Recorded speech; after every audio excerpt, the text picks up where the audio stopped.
Hello, how is everyone doing? Thank you for joining short notice. Give me a minute. I'm going to turn the live stream on Instagram. Bear with me. All right, welcome anyone joining from Instagram. Hello, IG.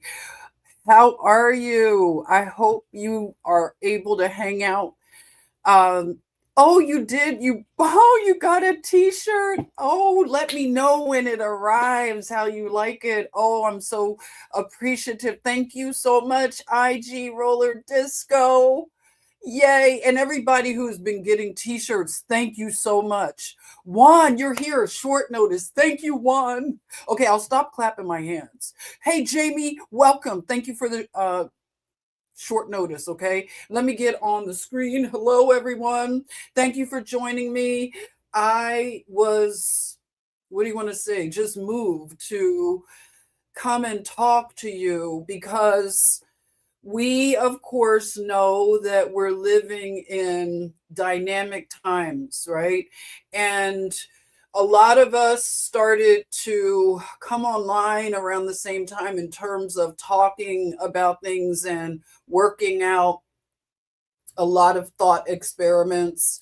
And it has been very, very good for me because you have helped me a lot. Okay. Hey, Game Monkey. Hello, welcome. Thank you for joining. This is awesome. All right, so just give it a little time. Karen, let me see. Karen does know. Hey, Wild Dragon. Wild Dragon's here. Much love to you. Thank you. Let's see if Karen got my message, okay? Because this is last minute for Karen, too. Okay, just give Karen a little time. Okay, good, good, good. All right. We'll be seeing Karen in a little bit. So, I initially wanted to continue this, as I'm calling it, a thought experiment. A lot of us that are studying the end times, as we want to call it, we have been on the road for a long time. If you have been churched, as they call it, I've been churched all of my life. And I was particularly interested in the end times scenarios and narratives. It was my mother working at an evangelical society in downtown Philadelphia. It was one of those big brownstone buildings, and this evangelical society had been around since 1800s Philadelphia. So really, historical. And I would go to work with my mom a lot, and they were a publishing house. And a lot of the old publishing houses are out of Philadelphia, a lot of them. And I would do a little work and the books that I would see, because they would ship out books and everything. I would do like stamping things and putting stamps and the postage on it. They would let me do that. So it was very early that I became interested in the end times. I don't know what your story is, but it may be similar. My mother had the book, The Late Great Planet Earth. She had by her, her nightstand along with her Bible.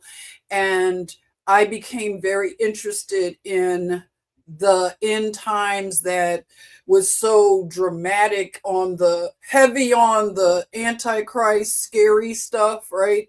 Not so much on the victory of the Most High Yah, but very much into scaring everybody and giving us expectations for tribulation and then rapture, or rapture, no tribulation, mid tribulation. And it was all of this different camps that you had to ascribe to, if you know what I mean. Just all these different camps of thought. And only to find out later, when you start observing patterns, that maybe this wasn't so correct, that we are in the timing where the Antichrist is going to come on the scene, and all of these things they, left behind in the late great planet Earth. Hal Lindsey. And if you watched Rexella and Jack Vanapee, they would get your heart beating so fast if you watched them. And now, at this point of knowing that we have endured some of the most horrendous deception, that a lot of us have withstood the most powerful types of deception. The one in 2020 was probably the biggest thing we have ever experienced in terms of a psyop on the mind. It was very difficult to know what was what for many people.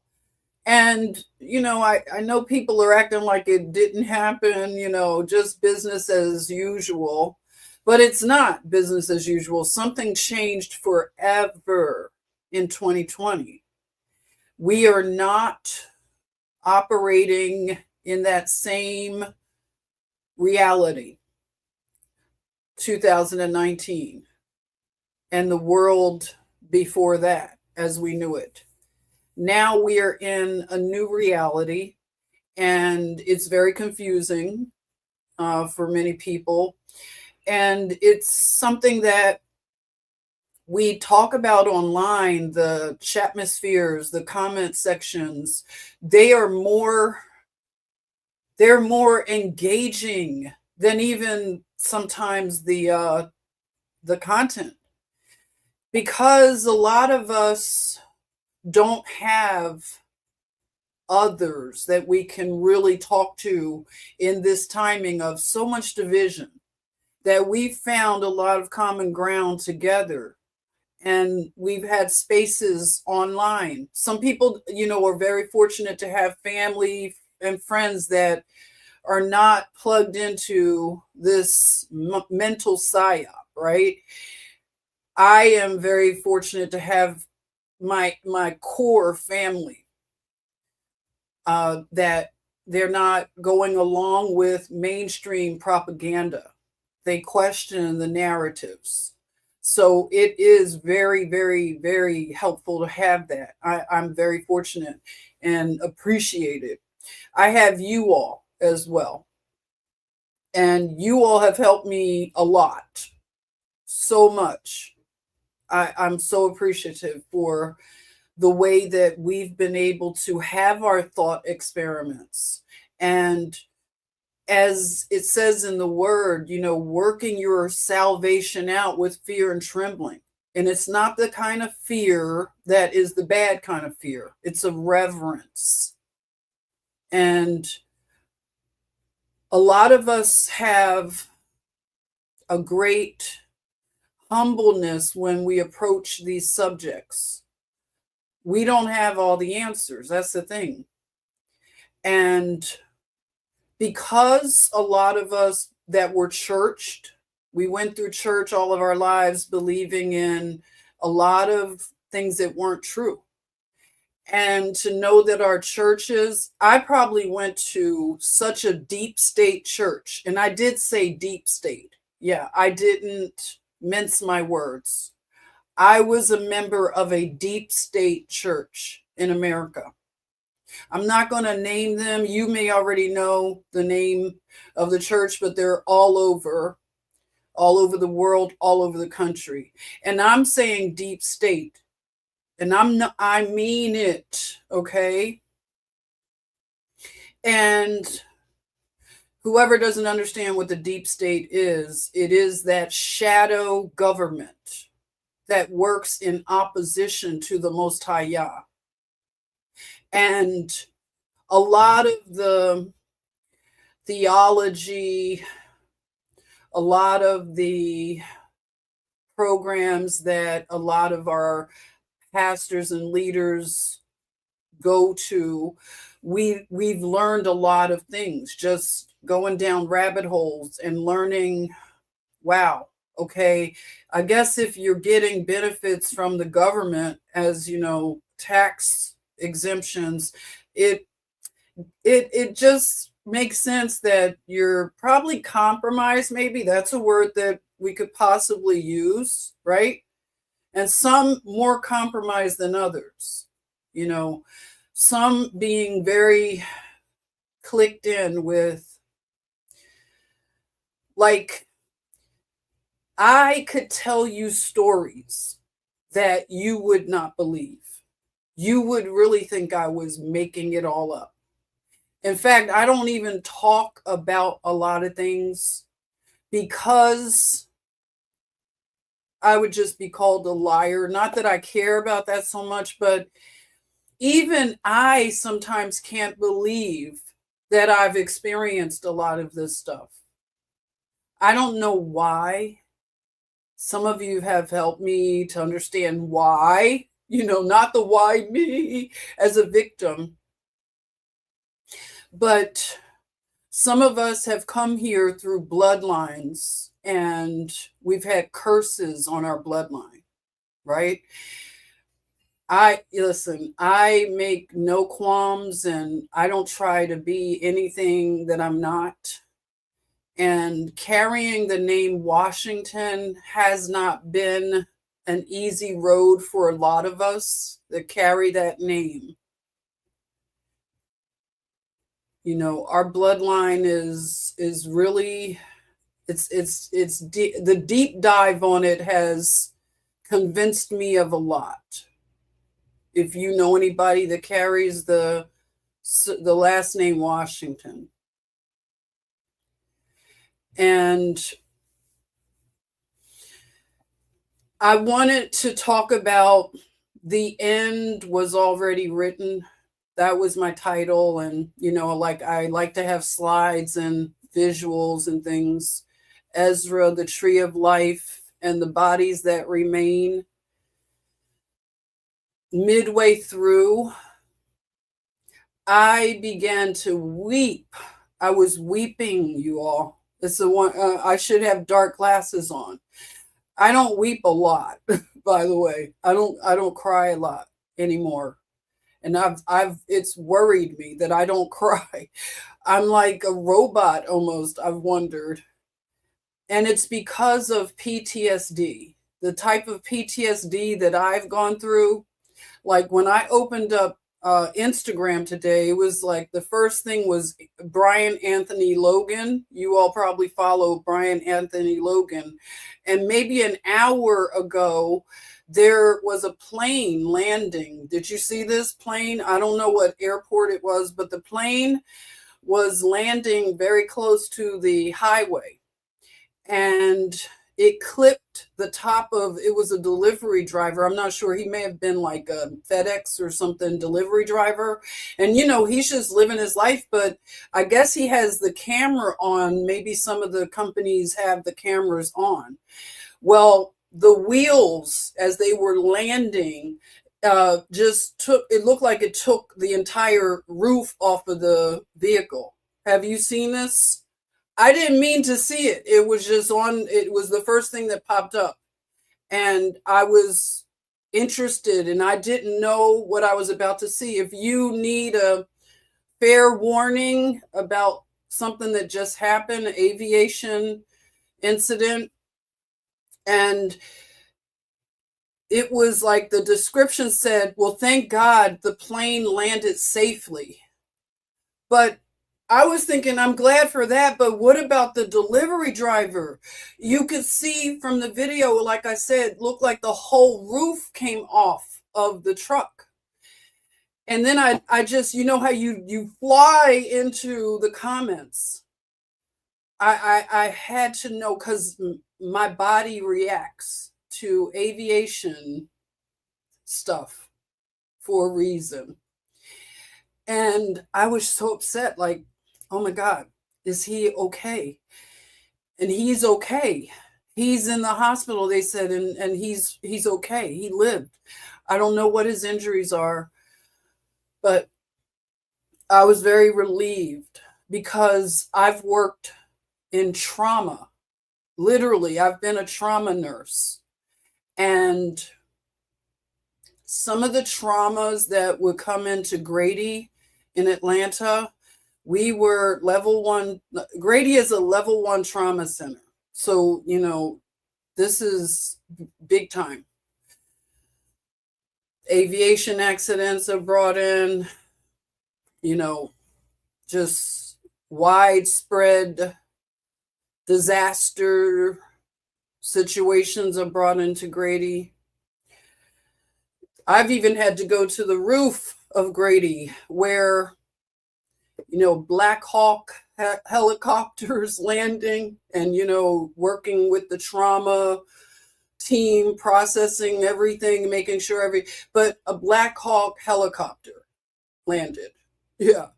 And, you can't give the names of these people that come in like that type of thing. But when you leave for the day going home and you're trying to process it and talk to your family, they're like, yeah, right, a Black Hawk helicopter landed on Grady's roof. Yeah, sure. Yeah. These are the kind of things that if you've been a nurse or a physician or anybody front line of trauma, you're going to see the most and hear the most horrifying things. And I have witnessed things that, I'm sorry if I start crying because I'm like, I don't cry anymore and I don't want to cry, but I have witnessed some horrible things, you all. I have family members that wonder why I am not nursing anymore. 1 minute, let me get something because I feel the waterworks might start. Bear with me. I didn't know that I would have this reaction, but I'm still here. I'm just getting something. I don't want to. Oh. So I'm still here, still here.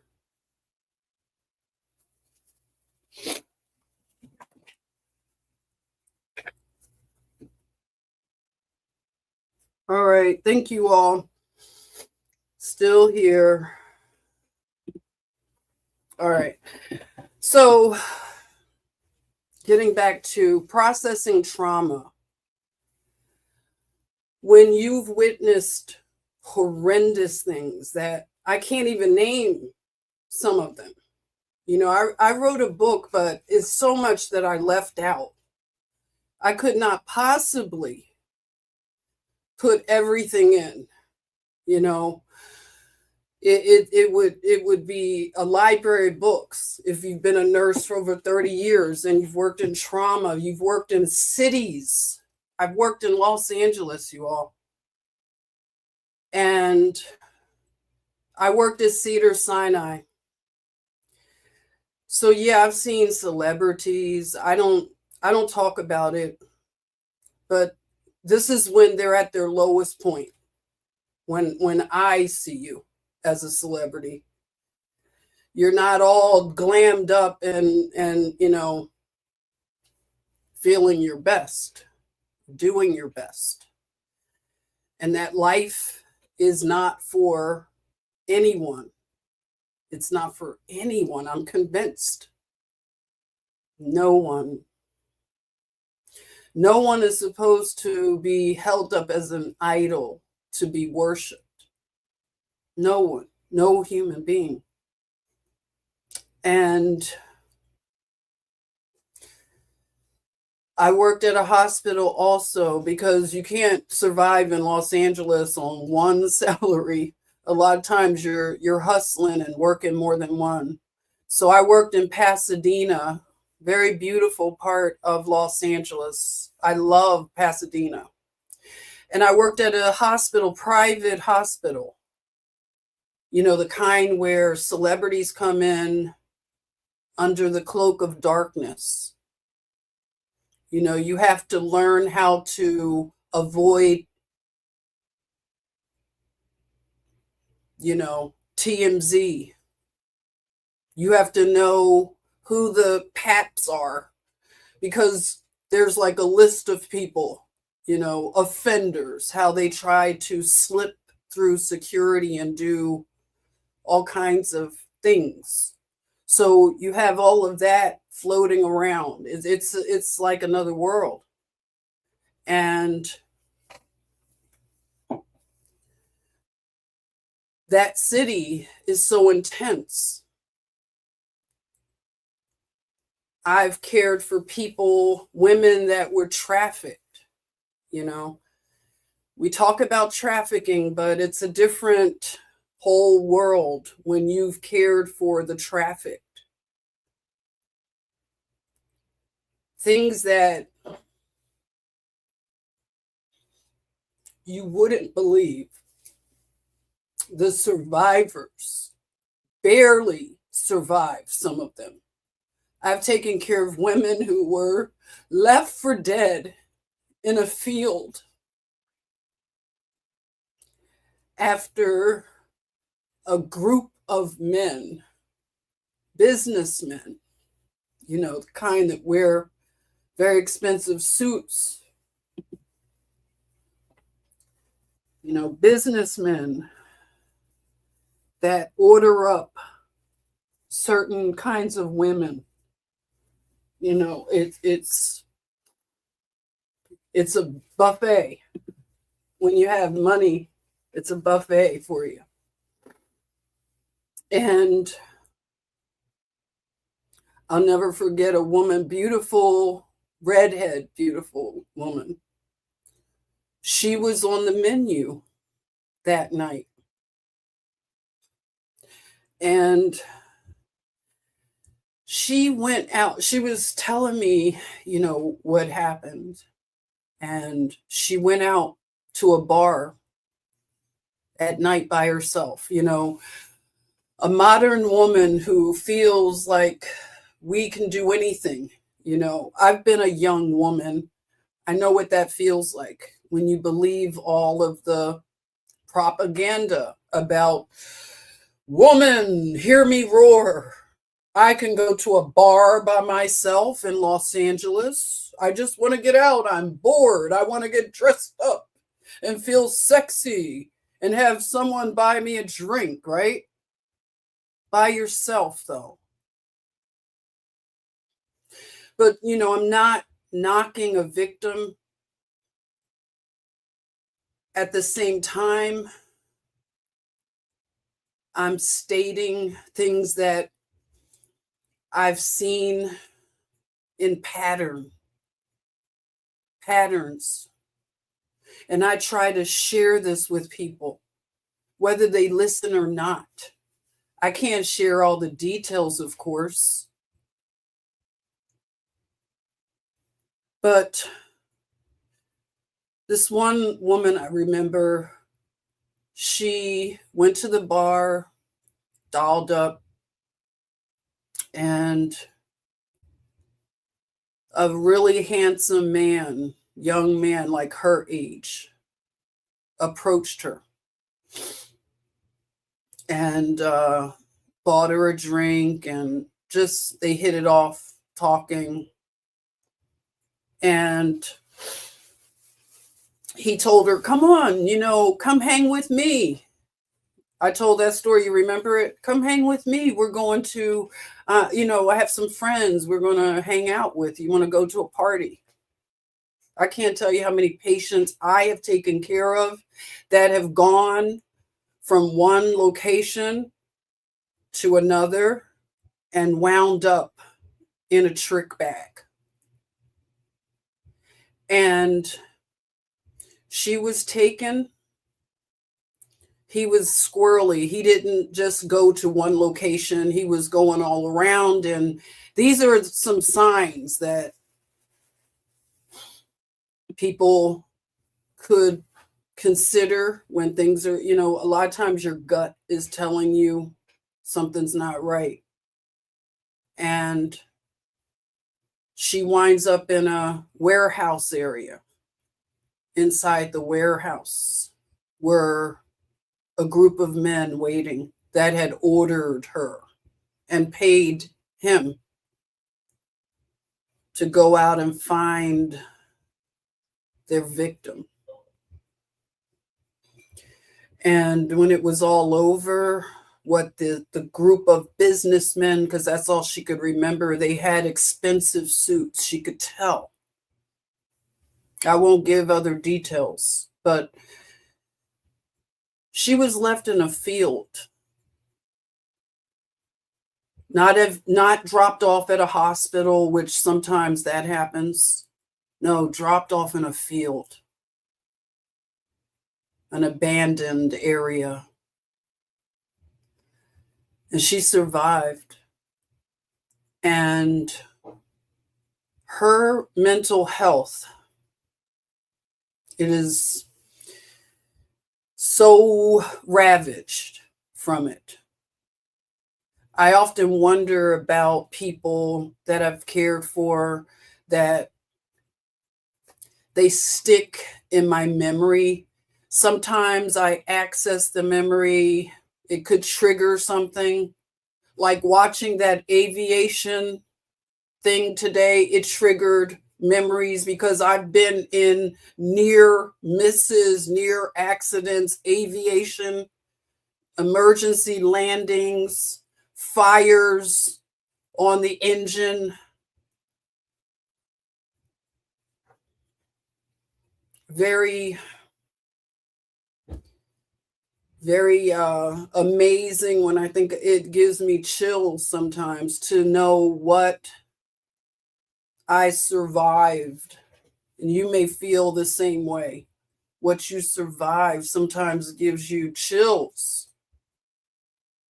To know that, well, I give the Most High Yah credit, all credit, you know. And I've been real sensitive to this kind of thing happening with women, I'll say. When I was at Spelman, you know, when you're in college, a lot of bad things go on.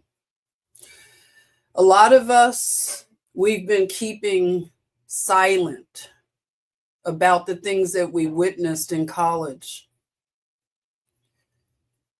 I've witnessed some things, and I think about it sometimes.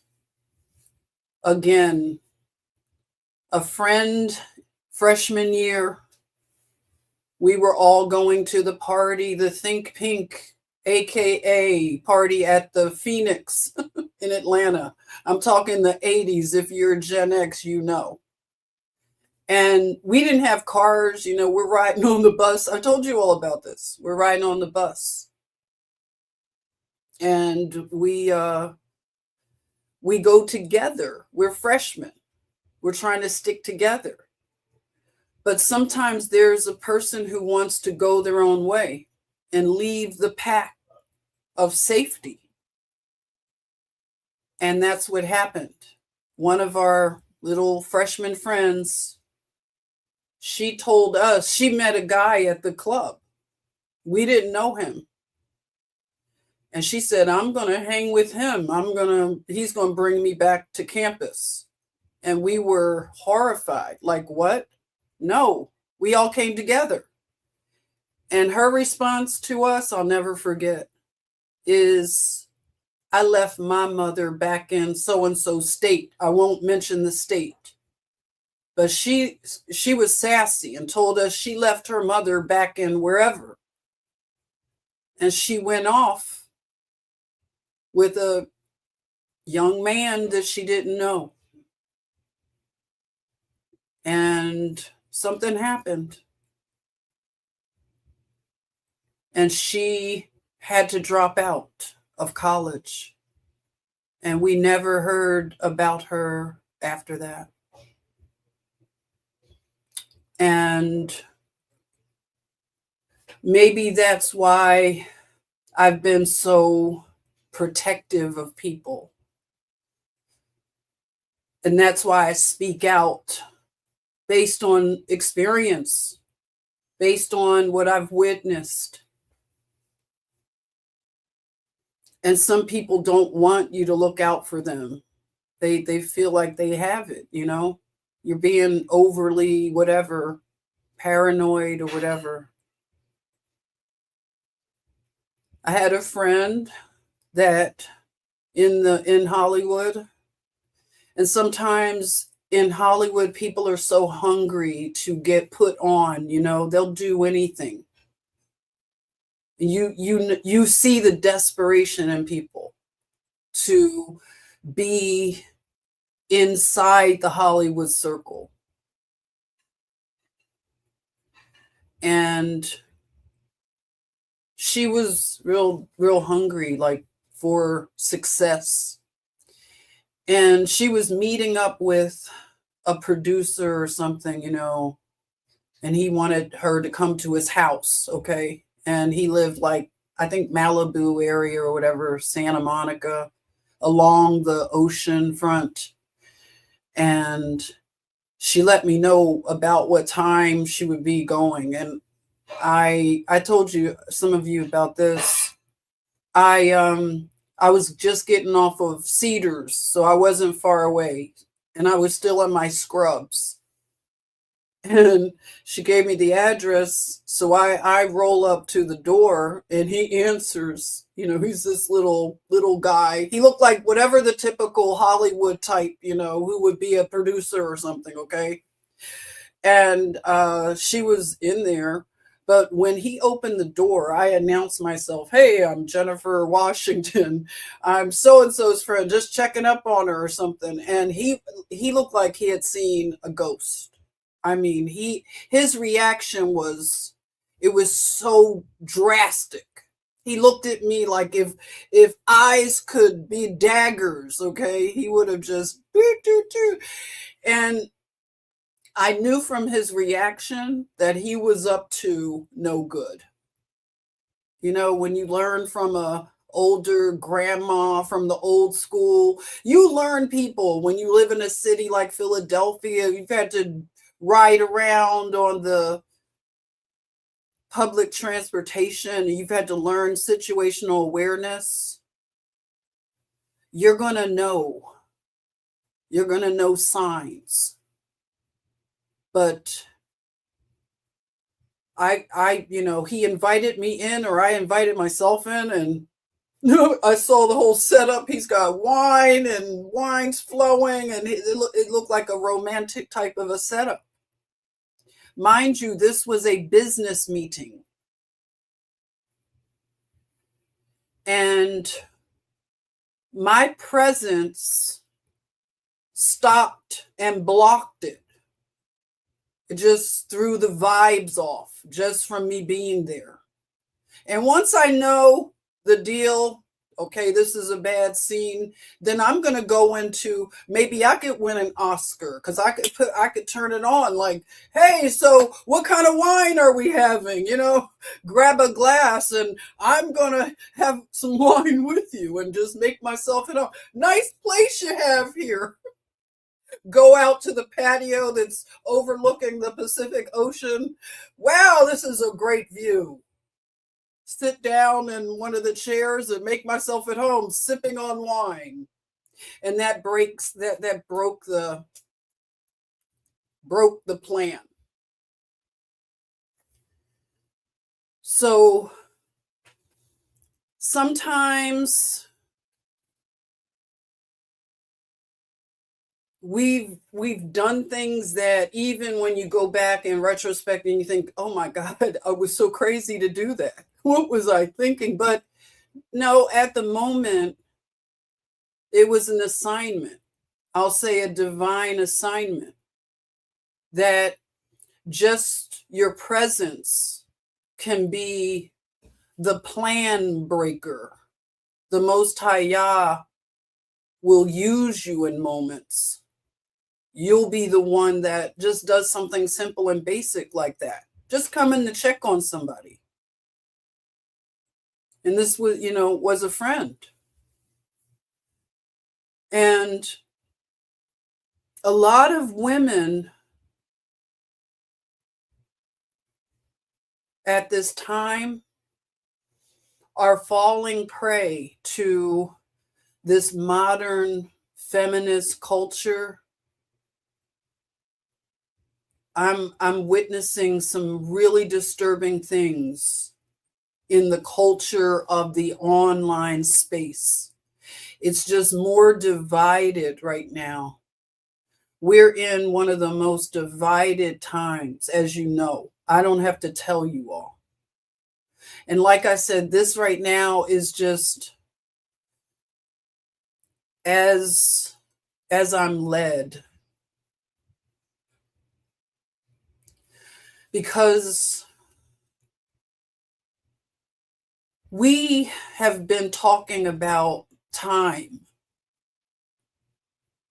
We have acknowledged that time has been manipulated so much that we're so out of balance, and it's difficult. That's why it's easy to believe that we are in this, as they call it, short season. It's easy to see it. The amount of deception is off the charts. And like I said, the only anchoring that I myself have is the word of the Most High Yah. Now, I have this little children's Bible. Probably a lot of you got this children's Bible. I want to read something from it. This is the first Bible a lot of us get. I went to a Sunday school in Germantown, and they give all of you a Bible from what I can remember. So I had this exact same Bible, but this one isn't mine. This is my brother's. So I really do think we got Grace Baptist Church of Philadelphia, of Germantown, right? Grace Baptist. If I'm right, I'll have to double check, but I think that's what it was named. Grace Baptist. Yeah, Grace Baptist Church. I went there for many, many years. Walked to church, Sunday school. But I want to read from this children's Bible.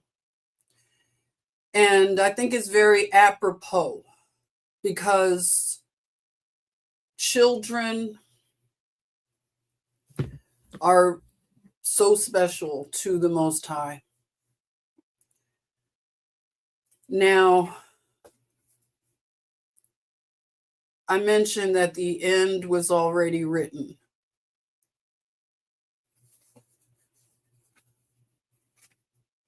And the end is something that we can debate. But again, the only anchoring truth for me is the scripture. Now, we could have our thought experiments and we can, talk about, well, I know last time I was talking about hell and how, what if it's not literal burning and brimstone? And I couldn't imagine. And that's what happens to a lot of us. We want to make things different in our own minds so we can handle it. We're worried about people, worried about friends and family members. Now, the apocryphal book, the Ethiopian Bible, when I read 2nd Ezra, that was something that the Most High and the angel that came to Ezra had to tell him a lot. If you all have read 2nd Ezra, let me know. Because one of the things that I noticed is that Ezra was pleading for his people. He was very, very, very worried about his people. And the Most High had to communicate to him that if he was that concerned about his own people, how much more would the Most High be concerned and do everything possible to make sure they remember their covenant that their fathers were supposed to honor.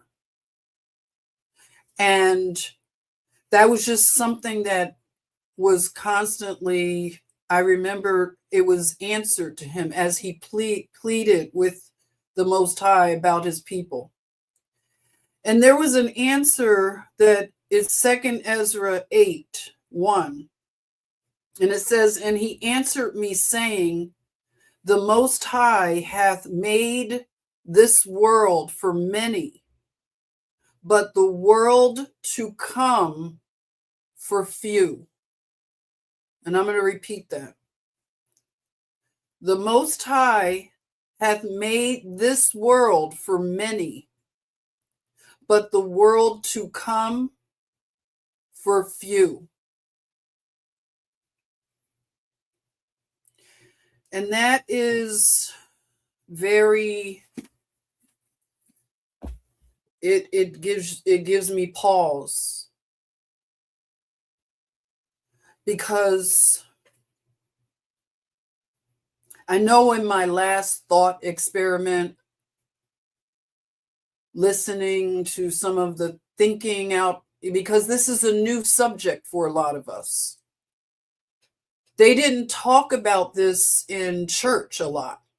It's like we went up in, I loved reading Revelations and all of the books that deal with the end times, of course. And Revelation seemed to, I guess, only stop at maybe 19. And then when 20, I guess by the time Revelation 20, and it's only 2 more chapters. It's just 2 pages at the end here. And this is the most amazing 2 pages, filled with so much. And it's a compass. It's this is a compass. So with me not wanting to accept like hell being literal, fire and brimstone, and I just can't imagine, when a loving God doing this to people. Like, it has to be, did we get it wrong? Did we read something? And once I just decided to just read it and take notes, just take notes. And the thing about where we are and the search for truth, the search for an anchor to ground you in a foundation, is that these are the receipts. Like Whitney Houston said, show me some receipts. These are the receipts. This is my grounding, my anchor. And it corrects. Now I want to read some things. I want you to hang out with me. This is really important. I believe very important conversations that I would like us to start having more of. I've wasted so much time in church culture. I've wasted so many years being deceived. And it's just really important to be able to hold on to something that is true and faithful. Because at this time, we've had such a loss of trust. A lot of us are not talking to friends and family at this time. And it's only getting worse as I look on to the comments and see how people are so divided. I brought up this incident going on right now with Meg the Stallion. For anyone that doesn't know what's going on, you don't have to go looking for it. I'll just distill it down. Meg the Stallion and the breakup she's had recently with the basketball player Klay Thompson. Now, I don't know if it's true, but I heard from someone who's pretty good at fact checking themselves.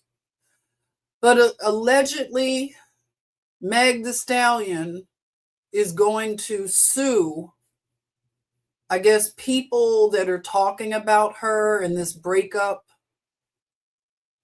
If it's not favorable, I heard allegedly she wants to sue people and allegedly sue Klay Thompson himself, who, by the way, to my knowledge, has not said anything in the media, hasn't released a statement or anything. Now, she has released a statement about the breakup and that he cheated, and I guess she felt played because she met his family and cooked Thanksgiving dinner, and she was being like a trad wife wannabe, tryouts for trad wife wannabe candidate, and didn't work out, which a lot of times things don't work out after, was it a year even? 6 months, 9 months? I don't know. But it's not guaranteed to work out. From what I didn't know if they were engaged or anything. Was there a promise to marry? I don't know. I don't know really. But the fact that right now the division along the gender line is becoming very energized, if you've noticed, because I just look at culture and I look at patterns, like what's going on. We constantly have the racial gender divide, and that's being energized by the media. And now the gender divide with this particular incident, which I wouldn't think would be something that the public would be very involved in. But just looking and witnessing, it's strange how much even mainstream media talking heads are weighing in on this breakup. It wasn't a marriage that broke up. It wasn't an engagement, from what I understand. This is just, going together, boyfriend, girlfriend, maybe, I don't know, titles. Who knows in these modern type of situations? But a lot of women are expressing vitriol, hatred towards men. This is stirring up a lot of negative feelings, and women are identifying with Meg the Stallion in a way that they are willing to argue with people and become angry, like, how can you all, she's a victim. And they're attacking Klay Thompson, attacking this man, saying that he was not even known. Who knew him? Some people are saying we didn't even know anything about him. She gave him clout. And I may not be the biggest cultural interpreter, but I at least heard of Klay Thompson. And I know that these narratives are not true. But the fact that they can do this and weaponize this, and it is a psyop. It is a huge psyop meant to divide and stir up hatred. Because that's what's being stirred up and fomented, hatred. We are dealing with people that are having hatred activated in their hearts for no other reason other than a narrative that's being repeated, and every day online it's being reinforced, amplified. Where do we go if women and men are going at each other? And I don't know if I see this in all of the spaces, but what I am seeing in the spaces that I just happen to come across when I'm online, I'm becoming concerned with the amount of hatred that is being fomented, and like I said, it's being energized and fed, and it's irrational hatred based on lies, deception. People can flip on a dime. They can love you one minute and hate you the next day because you do not think like them. You will be hated, and in some cases hunted, as we've seen with some people, hunted just for beliefs and thoughts, thinking. Now, I don't know how much longer we can go down this path without a course correction. It has to be one.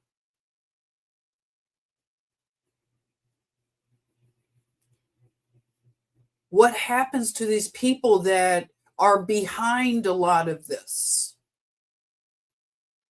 Now, I'm going to call a company out that we've gone down rabbit holes, and I'm really disappointed and shocked in some ways that this company is really behind a lot of stuff.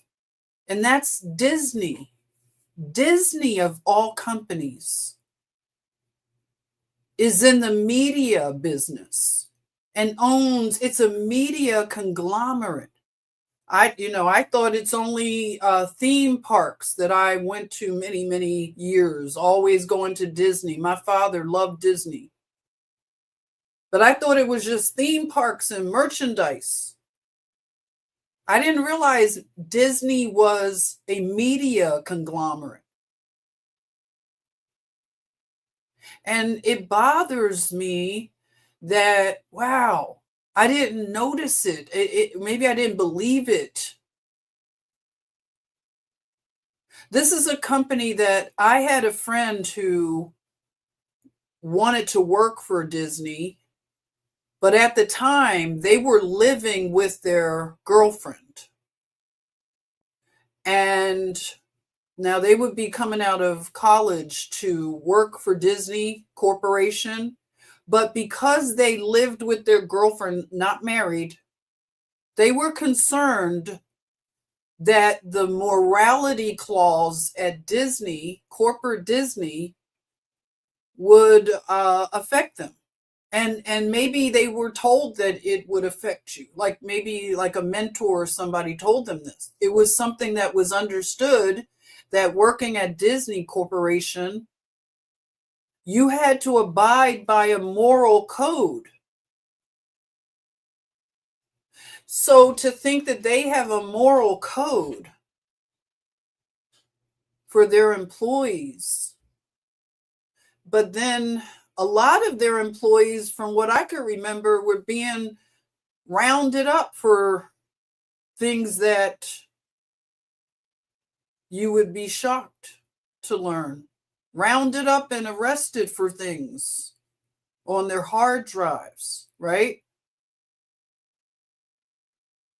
And when you realize the depth of the wickedness, the evil, the forces of evil, when you go down certain rabbit holes, And like I said, living in Los Angeles was such an eye-opening experience. Working at Cedar Sinai, working at the hospital in Pasadena, watching what's going on right now in LA with young people are storming the buildings that the Scientology is located all around Hollywood. If you've ever lived in LA, you know what I'm talking about. They're all over Hollywood. Scientology buildings and lots of weird activity and young people that are running away from home, that are hanging out at the McDonald's, you know what I'm talking about, Hollywood Boulevard, and they're hanging out and they're being, I guess, helped so they could take courses and things and go inside and have shelter in these buildings all over. Scientology, you all. And right now, something is shifting. You have a lot of young people that they're storming the Scientology buildings out there in LA. They're exposing Scientology in a way that is amazing. Now, Scientology, for a lot of us, from what we understood, it was just some goofball thing. Oh, they're just goofy, and Tom Cruise jumping on sofas. Oh, I love her. And, we thought it was just a little goofy thing, maybe. Some of us. We didn't realize that this system of Scientology and what it plugs into and who is involved in it, it becomes a rabbit hole that is so deep and dark. And living in Los Angeles, I have been face to face with huge demons, outright demons, Luciferians, Satanists. I'm not going to mince my words. I have been in the midst of these people. It's such a darkness over that city. A lot of times when I would get off, when I worked at Cedars, I worked like night shift or, evening or whatever, get off at 7 a.m. And a lot of times you don't want to get on the freeway because of the traffic, and you learn the traffic patterns. And I lived way at this time in Corona, if you know about, it's a bedroom community. So it's like 50 miles each way. And I would learn the good times to get on the road. But I would kill time sometimes, and I would go up to the Hollywood sign. I would hike up there, and as close as I could get to it, I would sit on a rock overlooking Los Angeles, one of the best views you could have, panoramic view in certain spots. And I would pray whatever could happen with my prayer, added to the other people praying for that city. But I would just pray some mornings. I was just led to do it. It wasn't every time, but just some mornings I was just led, and I would just sit, beautiful, area, and just pray for the city. Just look out at that city and just all the stories I had just learned the night before, working at Cedars, and just decompressing before headed, home. And, I've had people tell me boldly that they are students of Aleister Crowley. They say it because they think it's a shocking thing. They're going to shock you by telling you that they are an adherent of Aleister Crowley. And me, I'm like, oh, okay. All right. Okie dokie. That's my reaction because they want, when people are trying to get a reaction out of you. And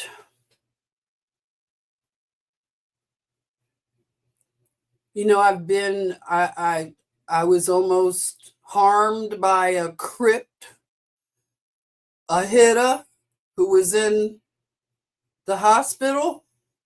He was an assassin for the gangs out there in LA.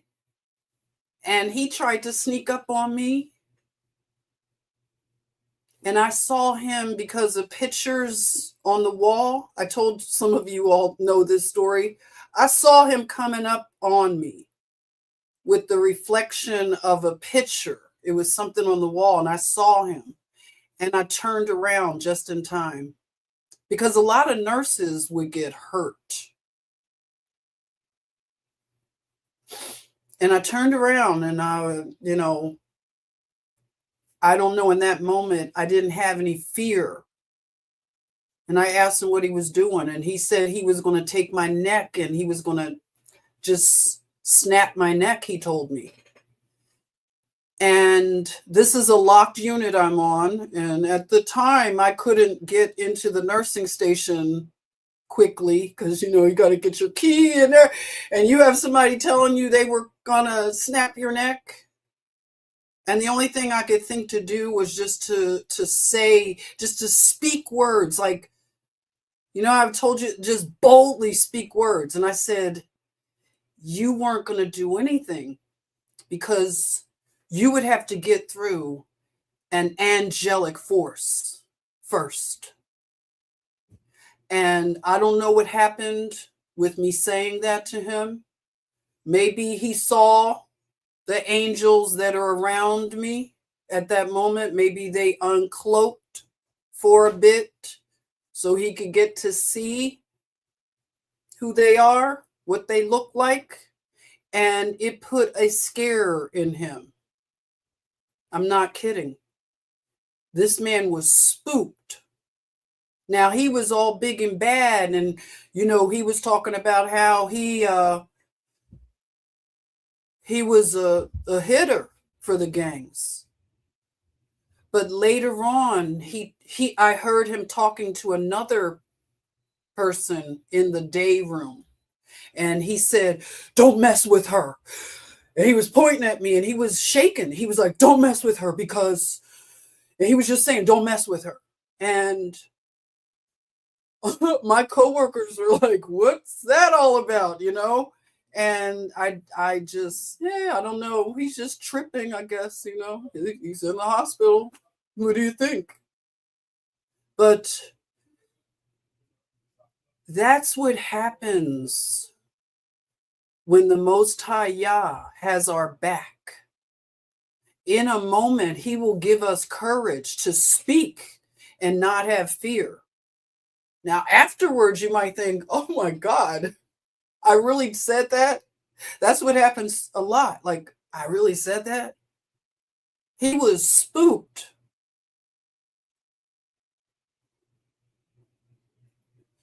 And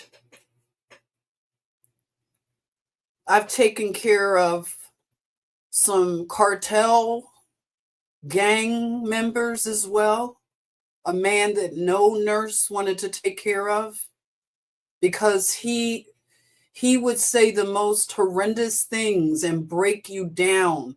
He had the most powerful speech that he got into the head. It's almost like the Silence of the Lamb, right? He knew some powerful street psychology. And he could break nurses down. Now, mind you, he was a quadriplegic. He had been shot. He couldn't move his limbs. But even in his state, he was still scary. I can't explain. This man was scary. And he would spit in nurses' faces. He would say the most horrendous things, like I said, and bring them to tears. and everyone refused to take care of him. Like they would find excuses not to have him in their assignment. You know how nurses are when they don't want to take care of a certain patient.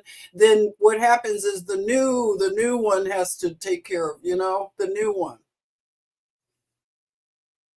And or they do a little trick where we're going to do it alphabetical order. Well, I'm always going to be the last and the first because I'm Washington. So I was used to that game because they do that sometimes. But I had to take care of him, and I prayed. Everybody was telling you all the horror stories about this man and what he did when he was able. He's a gang member, and he's got the teardrops to show how many he's assassinated. And I just prayed, y'all. I didn't want to be scared. And I went in and I called him. I tend to call patients sir, ma'am. It's just living in the South. It's just something I'm used to. Out in California, they don't appreciate being called ma'am and stuff. But I couldn't shake it, So I called him sir, looked him straight in the eyes, and just introduced myself and just proceeded to listen to him, because that was a big thing. He wanted people to listen to him, because I may have told you this, because he couldn't move his limbs, he would use his nose to use his phone. Like he could use his phone. I can't explain it. He could look at emails, and he wanted you to like put the phone up so he could use his nose and he could read the email, and he would give like commands, because he was like, you could tell he ranked high. He would give commands, and he was very particular and precise, and you had to hold the phone, certain thing. And I don't know, maybe I'm just patient with people. Maybe growing up in my family, I'm just patient with bugaboo people that get on your nerves. I'm used to it. So I was like, okay, he's fire, take it away, then put it out so he could read the email. Then he shut it, and I did it. I did all the stuff, and he had all kinds of little ways he wanted you to care for him. And I just, I was listening to him mainly.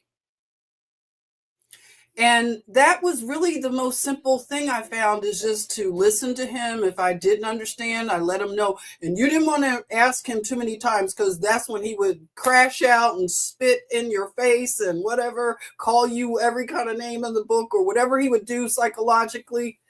And my first day with him, he and I hit it off. We had a rapport. Can you imagine? That's why I say a lot of these stories I could not even tell people. They wouldn't believe me.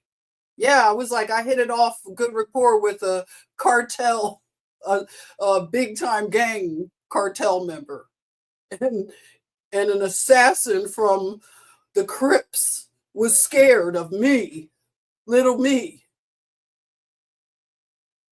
But this particular cartel dude, I was able to get a rapport with him, and they couldn't believe it. Like when I would leave to come to the nursing unit, everybody's like, "Are you okay, Jen?"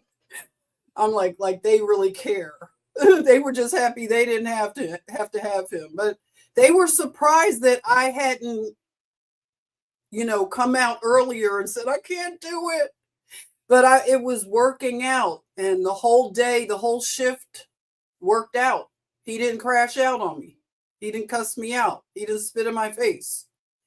And I learned when I came the next day that he requested me as his nurse. So, okay. So now I had to be his nurse. And the thing about people like that, or anybody tries to scare you, oh yeah, I study Aleister Crowley, and it's like, okay, and we can't have fear. We have to pray. We have to really pray for courage and boldness. But the Most High Yah does not like cowards. Cowardice is one of the, you can find it in the Bible. Cowardice is terrible. And we have to be willing to be brave in the moment of need, to be brave and be willing to be brave, because he'll give you the strength in that moment. I can attest to you. He will.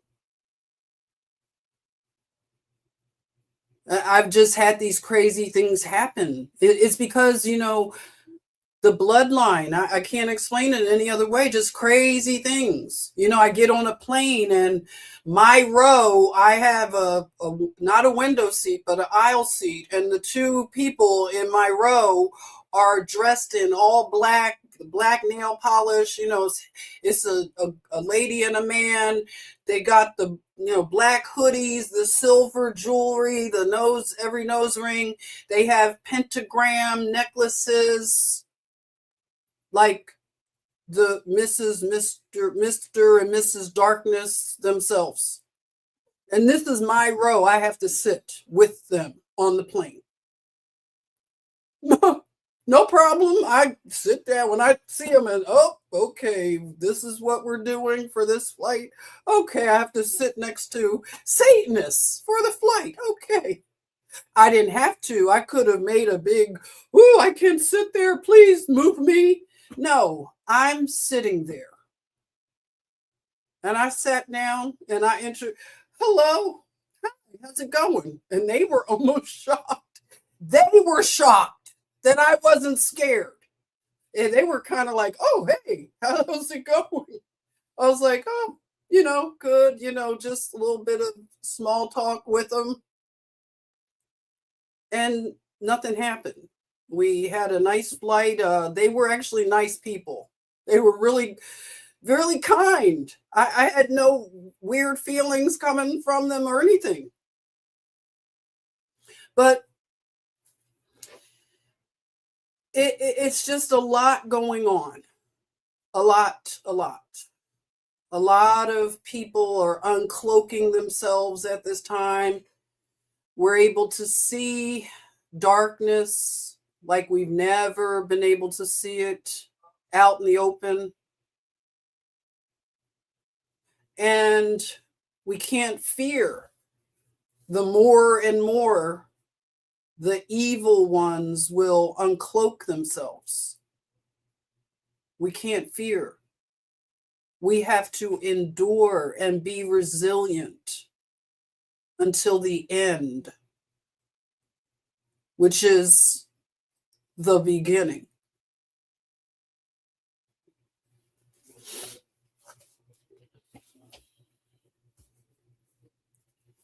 Oh my goodness, Molly. Thank you so much, Molly. Molly says, be ready for the rewards of the kingdom, for the everlasting light will shine on you forevermore. Thank you. I received that. Amen. And thank you for that super chat, Molly. I really appreciate you. Thank you all. So, like I said, this is just improv. Some things on my mind. Now, I want to talk about what's in the rest of this story here.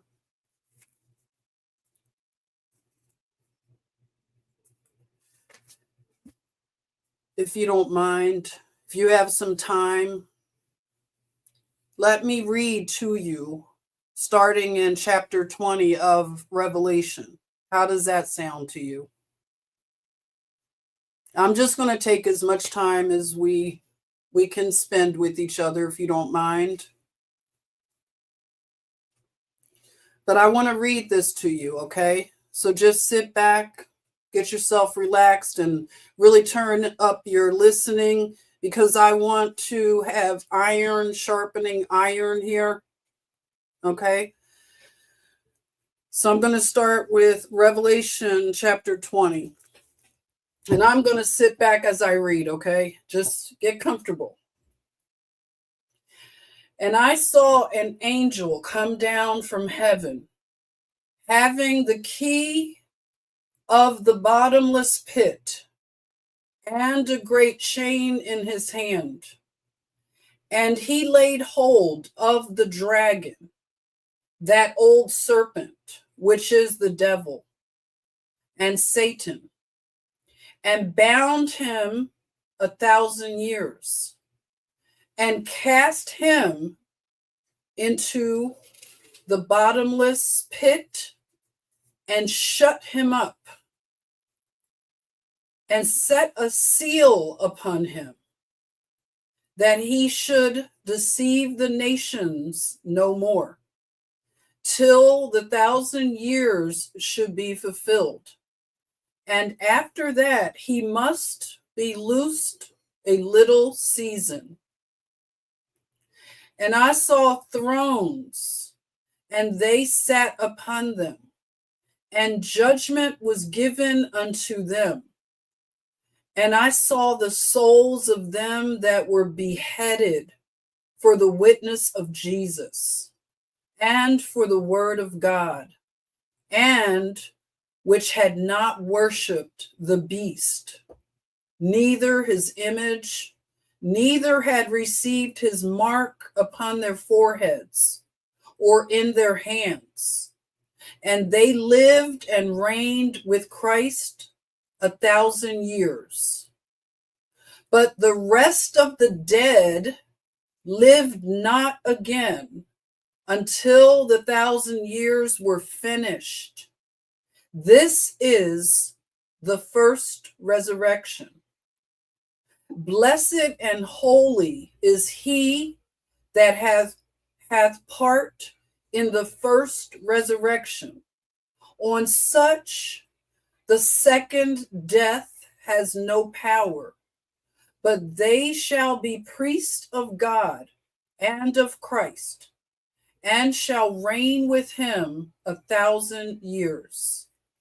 And when the 1,000 years are expired, Satan shall be loosed out of his prison, and shall go out to deceive the nations, which are in the four quarters of the earth, Gog and Magog, to gather them to battle, the number of whom is as the sand of the sea. And they went up on the breadth of the earth, and compassed the camp of the saints about, and the beloved city. And fire came down from God out of heaven, and devoured them. And the devil that deceived them was cast into the lake of fire and brimstone, where the beast and the false prophet are, and shall be tormented day and night forever and ever. And I saw a great white throne, and him that sat on it, from whose face the earth and heaven fled away, and there was found no place for them. And I saw the dead, small and great, stand before God, and the books were opened. And another book was opened, which is the book of life. And the dead were judged out of those things which were written in the books, according to their works. And the sea gave up the dead which were in it, and death and hell delivered up the dead which were in them. And they were judged, every man according to their works.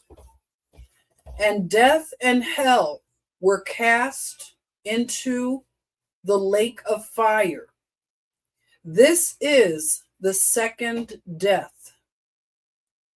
And whosoever was not found written in the book of life was cast into the lake of fire.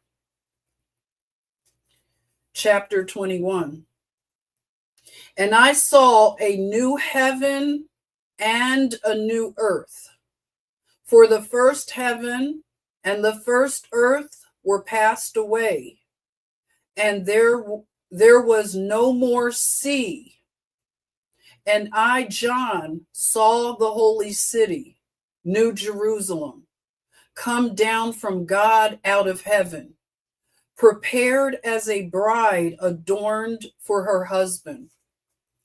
And I saw a great voice, I heard a great voice out of heaven saying, Behold, the tabernacle of God is with men, and he will dwell with them, and they shall be his people, and God himself shall be with them and be their God. And God shall wipe away all tears from their eyes, and there shall be no more death, neither sorrow, nor crying, neither shall there be any more pain, for the former things are passed away. And he that sat upon the throne said, Behold, I make all things new. And he said unto me, Write, for these words are true and faithful. I want to read that again. And he that sat upon the throne said, Behold, I make all things new. And he said unto me, Write, for these words are true and faithful. And he said unto me, It is done. I am Alpha and Omega. Did you hear that? I'm going to read that again. Shout out to the Black Boule. Listen up. And he said unto me, It is done. I am Alpha and Omega. Message received. The beginning and the end. I will give unto him that is athirst of the fountain of the water of life freely. He that overcometh shall inherit all things, and I will be his God, and he shall be my son. But the fearful and the unbelieving and the abominable and murderers and whoremongers and sorcerers and idolaters and all liars shall have their part in the lake which burneth with fire and brimstone, which is the second death. And there came unto me one of the seven angels, which had the seven vials full of the seven last plagues, and talked with me, saying, Come hither, I will show thee the bride, the Lamb's wife. And he carried me away in the spirit to a great and high mountain, and showed me that great city, the holy Jerusalem, descending out of heaven from God, having the glory of God, and her light was like unto a stone, most precious, even like a jasper stone, clear as crystal, and had a wall great and high, and had 12 gates, and at the gates 12 angels, and names written thereon, which are the names of the 12 tribes of the children of Israel. On the east 3 gates, on the north 3 gates, on the south 3 gates, and on the west 3 gates. And the wall of the city had 12 foundations, and in them the names of the 12 apostles of the Lamb. And he that talked with me had a golden reed to measure the city, and the gates thereof, and the wall thereof. And the city lieth foursquare, and the length is as large as the breadth. And he measured the city with the reed, 12,000 furlongs. The length and the breadth and the height of it are equal. And he measured the wall thereof, 144 cubits, according to the measure of a man, that is, of the angel. And the building of the wall of it was of jasper, and the city was pure gold, like unto clear glass. And the foundations of the wall of the city were garnished with all manner of precious stones.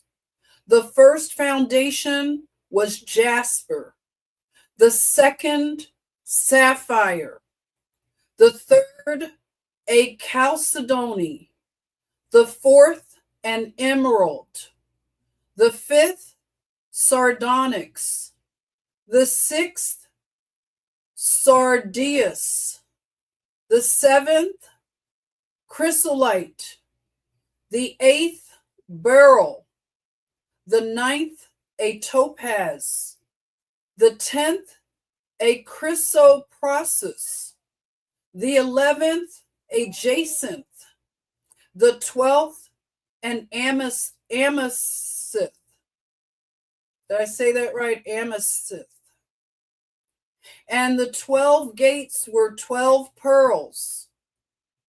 Every several gate was of one pearl, and the street of the city was pure gold, as it were transparent glass. And I saw no temple therein, for the Lord God Almighty and the Lamb are the temple of it. And the city had no need of the sun, neither of the moon to shine in it, for the glory of God did lighten it, and the Lamb is the light thereof. And the nations of them which are saved shall walk in the light of it, and the kings of the earth do bring their glory and honor into it. And the gates of it shall not be shut at all by day, for there shall be no night there. And they shall bring the glory and honor of the nations into it.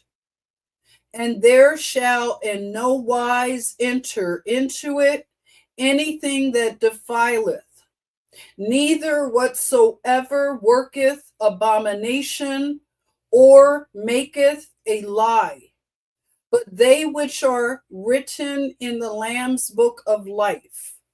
Now here's the last chapter, 22. Are you ready for this? It gets even better. And he showeth me a pure river of water of life, clear as crystal, proceeding out of the throne of God and the Lamb.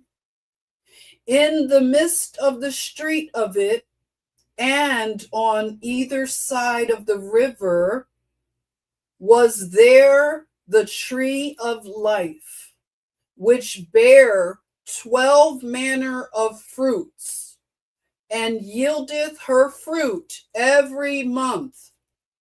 And the leaves of the tree were for the healing of the nations.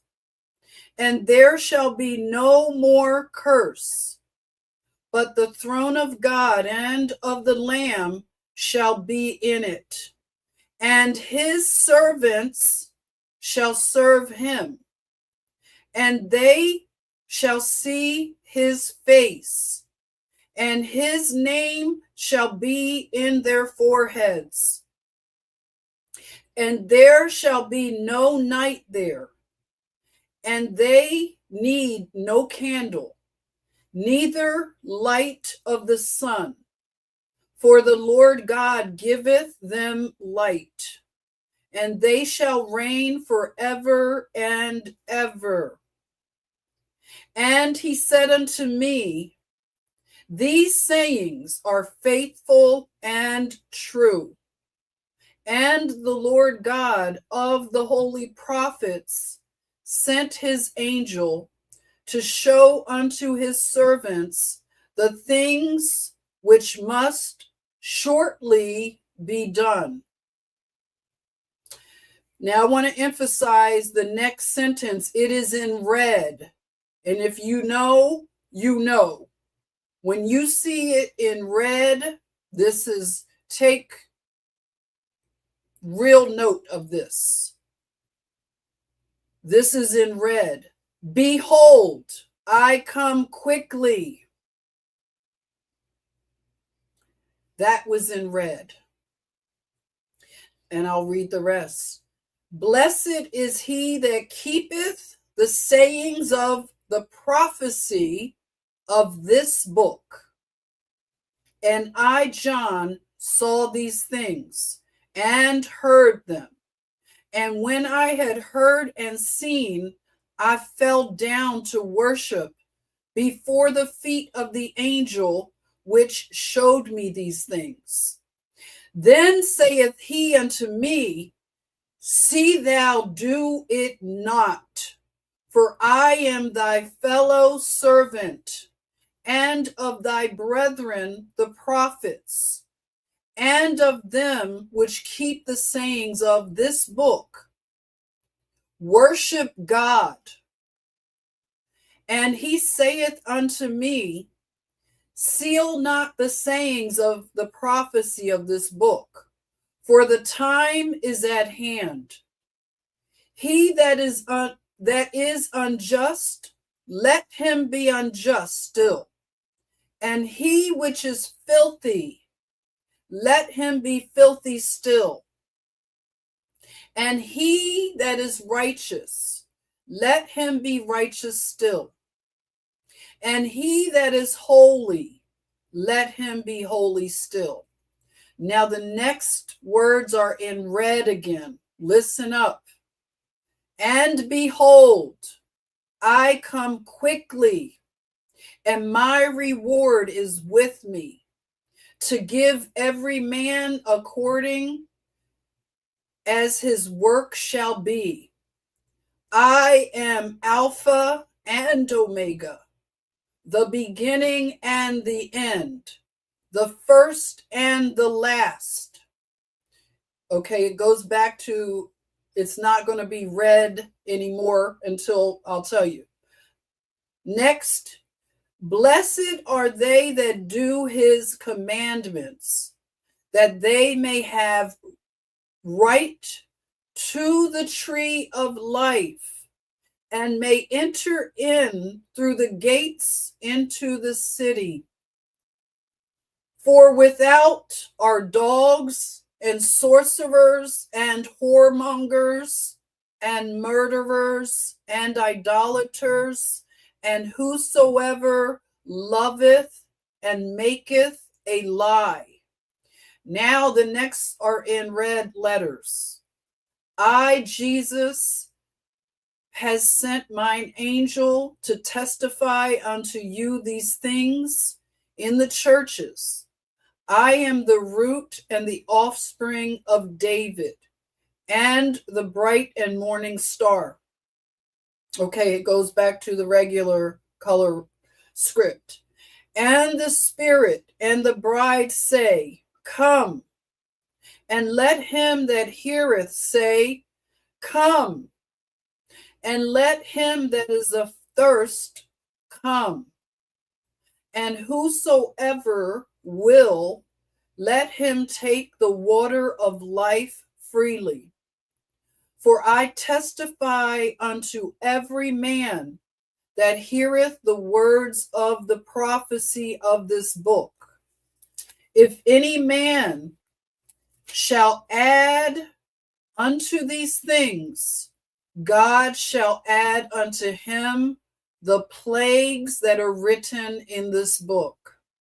And if any man shall take away from the words of the book of this prophecy, God shall take away his part out of the book of life, and out of the holy city, and from the things which are written in this book.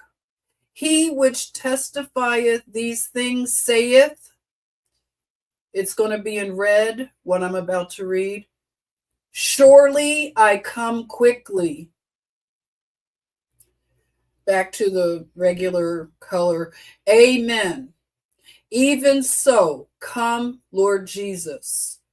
The grace of our Lord Jesus Christ be with you all. Amen. The end of the New Testament. All right. So, thank you. Thank you for listening. Molly says, that is no joke. That's right. That is no joke, Molly. And as we work out our salvation with that fear, that reverence and trembling, knowing that this is no joke, this is absolutely no joke, that we have a chance while we have breath in our bodies, we have a chance and an opportunity to accept the offer that has been placed before us. And I think people are more open to having these discussions because of the way the world is going.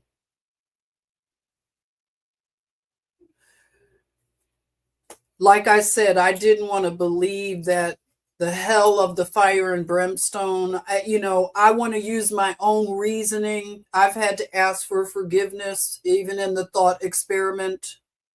And what grounded me and corrected me was reading it. It's right there, plain as day. And to add to those words or subtract from those words brings a curse and plagues. If you notice, it said the angel that appeared that had 7 vials for the final plagues. There have been some things unleashed on the people that it makes me wonder. And this is the time for people to make their decisions and not waver, and whatever they have to do, denounce things and stop defending fake lies and narratives just to get along out here in this world. Because again, we all came here alone. Unless you're a twin, you still came one at a time. We all came here alone.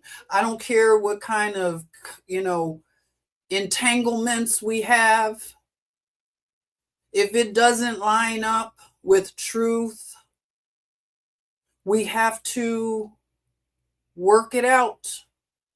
We have to reason with the scriptures and pray that the Holy Spirit will lead us into all truth. But wisdom is to seek the Most High Yah, is to seek Him, wisdom. And it is the glory of kings to seek out hidden things. He will show us hidden things. He will reveal the hidden books. Yeah. The seals on some things have been broken in a sense. Like, we are able now to open up these books and look at them in a different way because of where we are now.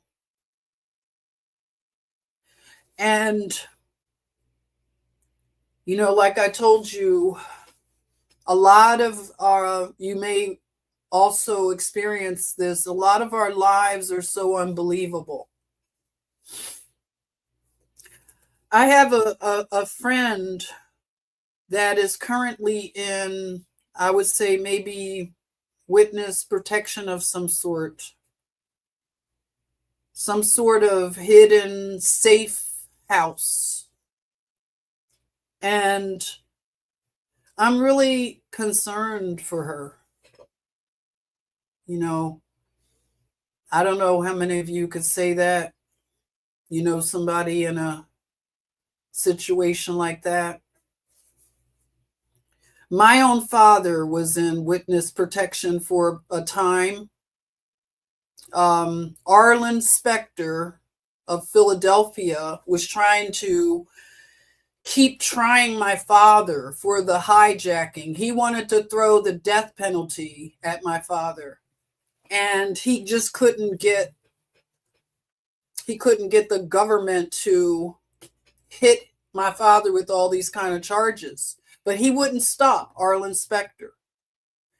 And my father, this is according to him. He said that he went into a witness protection program that Paul Newman provided shelter to my father, Paul Newman and his wife, where my father lived at his home somewhere, I don't know where, for a period of time. And again, these stories are unbelievable, right? Crazy.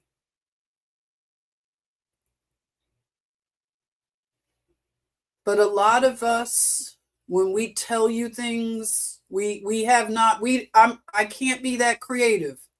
I like to think of myself as a creative person, but I'm not this creative. I couldn't make up half of this stuff. You know, I think about how many times I could have been very, very rich, according to the world. I was invited into a business opportunity very early in the internet.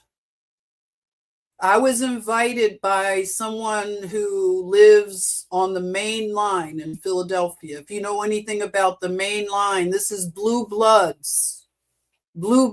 area. You know, Villanova, Lower Marion, the really ritzy area, old stone mansions. I've been inside some of these mansions, and just driving up to the mansion and the road that you have to drive, that alone took me out. Some of these mansions I've been in. And I was invited to be a part of the early pornography online portals, to get in on the ground floor of some things. But it involved pornography, early internet pornography.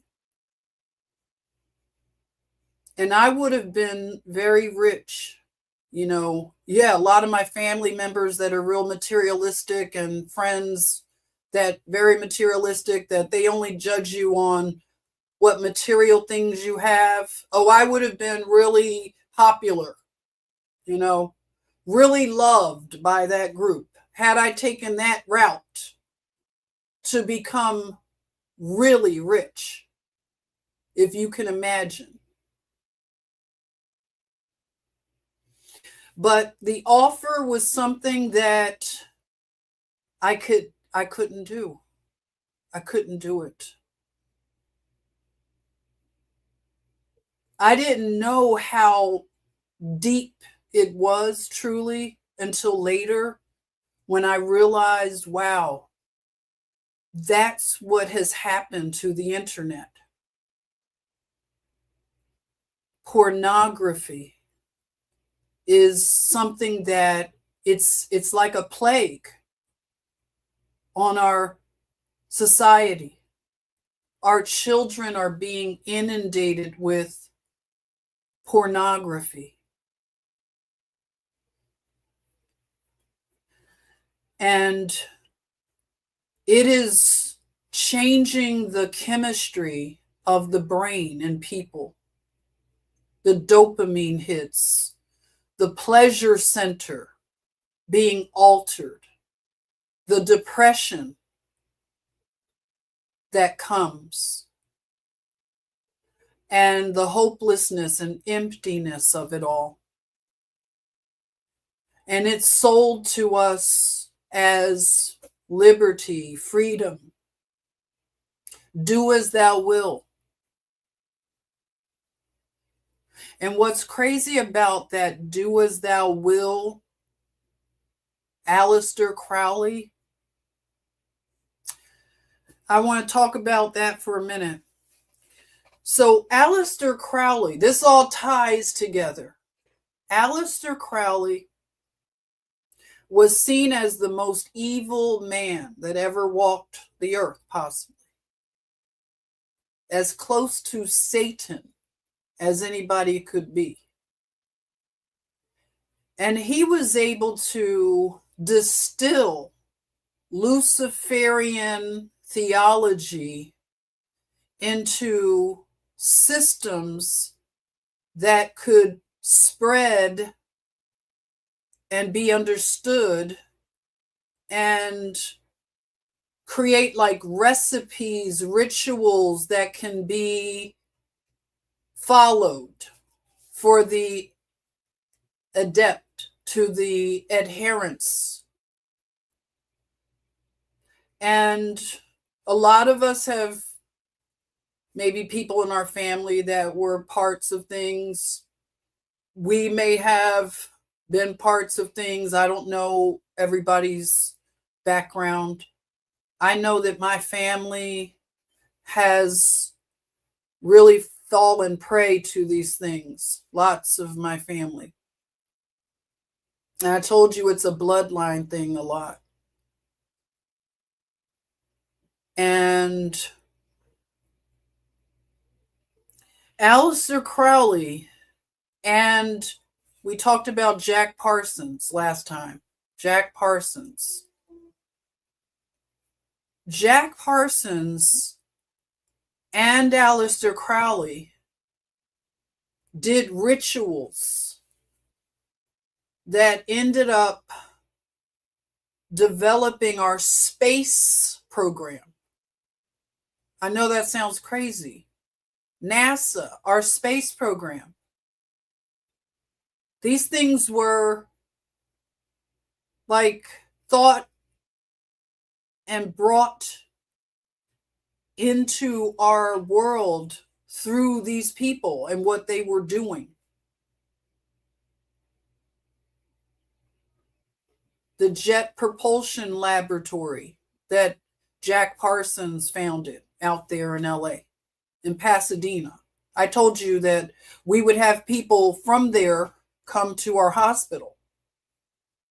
Really messed up. And I don't know what they're doing over there, but something is just not cool. I'll just say that. People are reacting. They're not doing too well, maybe. I don't know what's up. A lot of stress, maybe. Allegedly.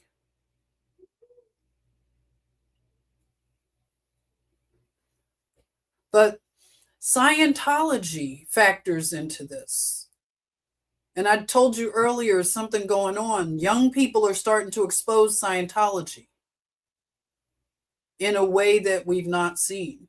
It's maybe the whole thing is just coming to its end. I know that one of the leaders, I can't remember his name, it begins with an M or something. I hear, I read the comments of the things with Scientology, and they're always asking, where is his wife? Where is his wife? Something's gone on with his wife. I don't know the details, but I see that comment a lot. And there's a lot of darkness with this religion. And the connections, like I said, we are pattern. We can connect and observe patterns. So if Jack Parsons is a part of this, L. Ron Hubbard, and they are following Aleister Crowley,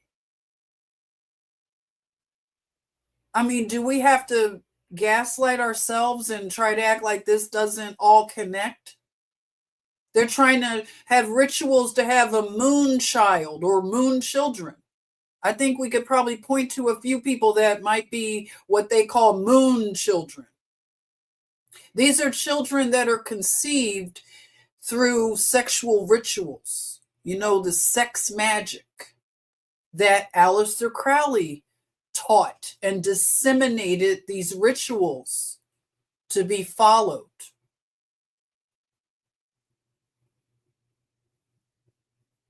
Sex has a big component to do with Satanism. It's really, really connected, you all. The people that brought pornography into our society, you've heard of the Masters and Johnson, and I think Masters and what I can't think of, Masters and something. This man was doing experiments on like a university, and it involved children. These experiments, sexual experiments. And he was lying and misrepresenting his experiments, hiding details. And it was all to open up our culture to accept depravity, sexual depravity. And even Hugh Hefner, in his Playboy magazines, he would refer to the scientific studies of this sex scientist, I'll say. And what he did in his lifetime to further pornography to be acceptable, and it became more and more depraved because he was seen as more classy, artistic. He had the Playboy bunnies and the locations in Chicago and New York that you could go and you'd see the Playboy bunnies and their cocktail waitresses, in their sexy little bunny ears, and and he has jazz, and everything looks real, like, the bossa nova, baby, that era. It looked classy. And then he had his Playboy mansion. And the celebrities of that generation, they were caught up in those parties. And we know how things proceeded from there. We have the OnlyFans, which is a trap. for a lot of young women. And the man that was heading that up, Leo somebody, he recently died. He was in his 40s. He died of cancer. And this is a man who had a lot of money. So you figure, that's interesting to note. And what OnlyFans has done to the soul of many women.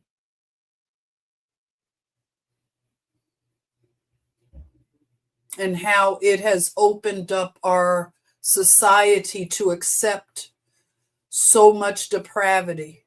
People defend it. Whoredom, the whore culture, the Jezebel culture. This is very wicked. It's no wonder that I see the vile vitriol of the modern woman on display right now as a response to the Meg the Stallion breakup. A lot of women are revealing just how their minds have been captured by modern feminism. They defend whoredom, whore culture. And this is seen as liberation. This is liberation. I don't know where we can go from here to reform this stuff. It has gone so far. I don't know how, who would come through and start to change this? Who? Do you have any answers? I think about, like, how could this be reformed? We can't do it through government, obviously. We can't do it through government. Our government is so captured fully from the inside.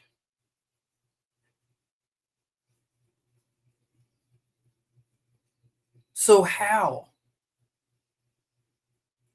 We have to take this really seriously. What has happened to us as a people, how far we are from law. I'll just say law.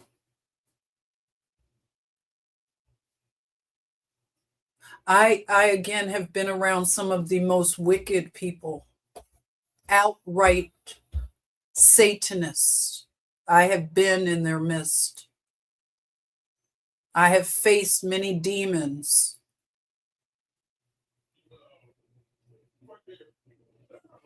And I'm still shocked sometimes. Believe it or not, I can still be shocked. I haven't seen it all. I've seen a lot.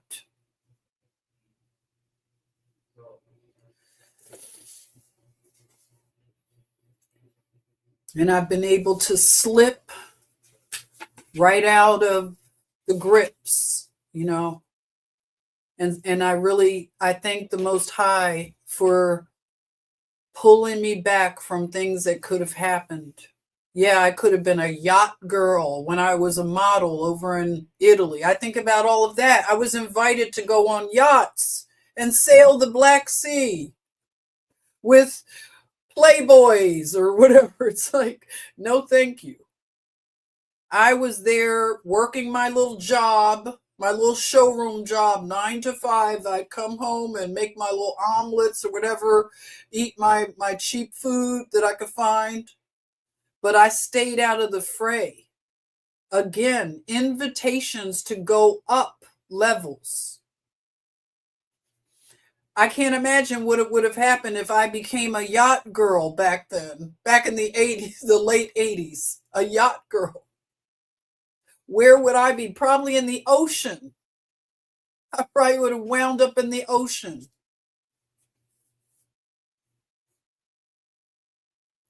And I've been around some real vipers, some real vipers that have meant me harm. But every weapon that tried to be formed failed. It's a no hands policy. No, do not touch.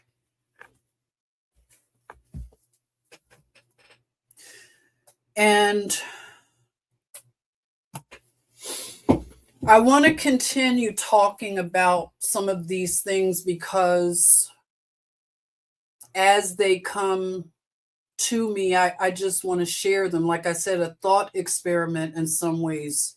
I know we can't pin down a lot of details about timelines and things, but we can look at the patterns and recognize, and we can always appeal and ask the Most High Yah. There are no gatekeepers like we're used to here. No gatekeeping.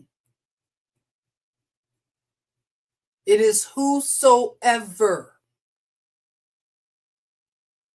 Whosoever. So, to wrap this up, I know I've been talking a long time. I thank whoever's still here, whoever's on Instagram there. Hello. I'm sorry I can't see your comments right now. I was just kind of in a flow. I want to thank you for joining and listening. We have seen some interesting things, I just want to say. And when I think about the book of Ezra, and then the promise of the tree of life, healing the nations. In order to heal the nations, it means that something needs to be healed, right? Something's there. And it gives us more information as we're understanding, is this the short season of Satan? It makes sense. So how could all of these patterns fit in? And that's what a lot of us are doing.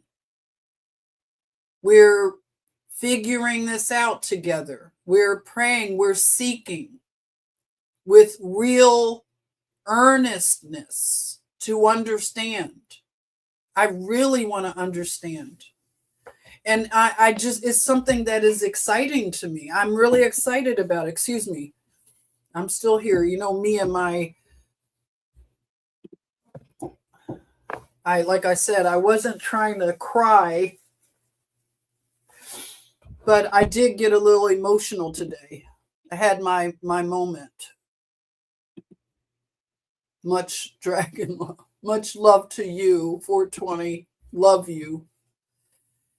And so I think about milk and honey. You know, I told you about the bees. I have a thing for the bees. I've visited my local beekeepers and I've volunteered my time to them. They can call on me whenever they need. But amazing beekeepers and honey. The thing about, like, when I think about when Jesus Christ, Yeshua HaMashiach, was resurrected, he ate fish and honeycomb. Fish and honeycomb. I don't know what kind of fish, right? Does this look good to you right here? It looks like a Mediterranean type of fish, how they make it, how I remember eating it whenever I'm in Italy or somewhere like that. You know, lots of olive oil and stuff like that, right? I don't know how it was prepared, but I'm sure it was prepared for a king. Think about it. It wouldn't be, I think a lot of times we picture some of the pictures that we've seen all of our lives when it comes to depictions of these things, or what Hollywood might depict. And they make everything look kind of primitive when it comes to Jesus and the earlier centuries, right? It just always looks primitive to me, and I just can't wrap my head around how it looks and how advanced I think it was the more I study it. But I would think that his fish dish was probably, it looked really good, and maybe he had sides. I don't know. It might have been a salmon dish. I don't know. What do you think? Salmon? But it had to be something special, the way that it was prepared for him. I don't think he cooked it himself. Do you? He may have. But I think that his presentation and everything would be just anything that you could imagine. Culinary wise, I'm sure it just exceeds anything we can imagine. Just these are the thought experiments. Like when we think about how did it look when he ate the fish? What did that plate look like? What did the table? I'm sure he sat down and ate, took his time.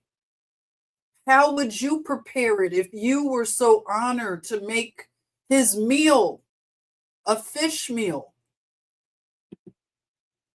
Would it be like the English, like I love, oh, this makes me so hungry. I would love to have fish and chips right now with the malt. I love the malt. That's probably the only British thing that I would love to eat. The stuff I've heard that you guys eat, I'm sorry, very sorry. The best one that I could probably really enjoy, because I don't know about beans on bread. I'm sorry, you guys. I'm not trying to judge you, but I'll eat this anytime. And he had honeycomb. If you're in Savannah, Georgia, it's my most favorite place ever. Savannah, Georgia, shout out. Savannah, Georgia has a honey company, the Savannah Bee Company.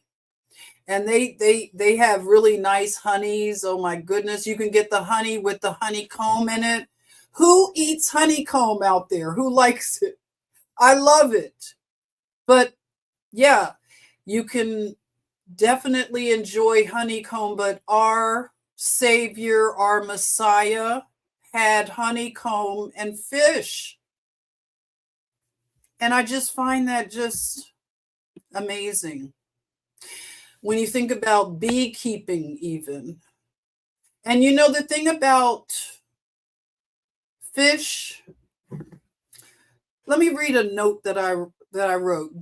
Bear with me. I'm just going to take the time, if you don't mind. We're just hanging out on this Sunday.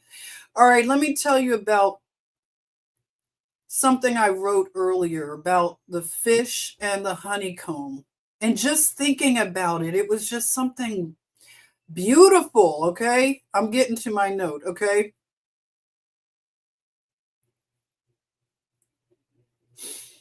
Okay. After resurrection, when Jesus Christ appeared, again, he ate fish and honeycomb. And that can't be random. It had to be selected for a reason. So what do you think? Like, just tell me in the comments. What do you think? So this is what I notated about fish. Fish are always tied to life in hidden waters. Early believers used it as a sign. The ichthys, right? The ichthys. Remember the Christian fish, right? So it's associated with provision, abundance, and multiplication. Isn't that amazing? Multiplication. That's powerful. So fish sustained life in another environment. Now, honey doesn't spoil. It can last thousands of years. They found honey in caves and tombs and things, and it never goes bad. Never. Okay, is that amazing? It's the only food on earth that never spoils. It is timeless in its preservation. It's associated with the promised land of milk and honey. It has natural healing properties. Honey is incorruptible sweetness plus healing substance. So that is powerful. When I thought about it, I was like, this is amazing. I never thought, like I said, about it anymore than when I just heard, oh, he ate fish and honeycomb. But wow, what do you think about that? Oh, Just Joy, thank you. I appreciate that, Just Joy. Thank you for the super chat.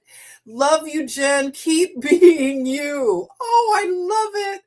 Keep being you. Oh, I would love to keep bees, by the way. I've been wanting to keep bees, and it's just a dream of mine that I know is going to come true. Like I said, I have offered my volunteering to the beekeepers in my area. I've met with a beekeeper, a couple of them in the area. They're amazing people. They will give you a lesson like a master class. One of them, you just sit with him and he will give you a master class. He will pull out big honeycombs. His bees are happy bees. He knows how to get them to produce so much. So, yeah, amazing stuff. So, if you keep bees, like my bee skeep here, like I want to do wild bees. I would love to do wild bees. So I have to learn how to keep wild bees, right? And that used to be the bee skeep right back here. The caddos, when they were baby kittens, they used to take their naps inside the bee skeep. So these are my little furry bees. They used to take little naps and they love to be inside the bee skeep, right? You love it, but you're too big now. You grew up too big. You've been eating all the foods. And now you're a biggie, a big girl. But she used to take her nap inside the bee skeep, right? I had your little bed there. So yeah, I would love to attract some bees and do it I would love to do it this way. I really would. So let me know if you've ever kept bees.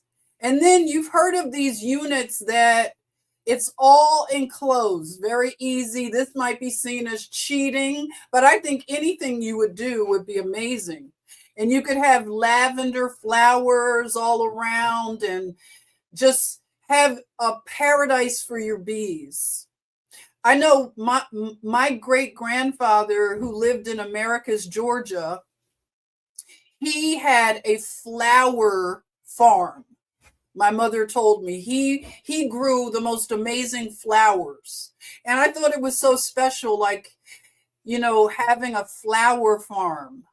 And I'm just imagining his beautiful flowers. I don't know if he kept bees, but if you would have a flower farm full of all these amazing delights and nectar for the bees, you would have different varieties of honey.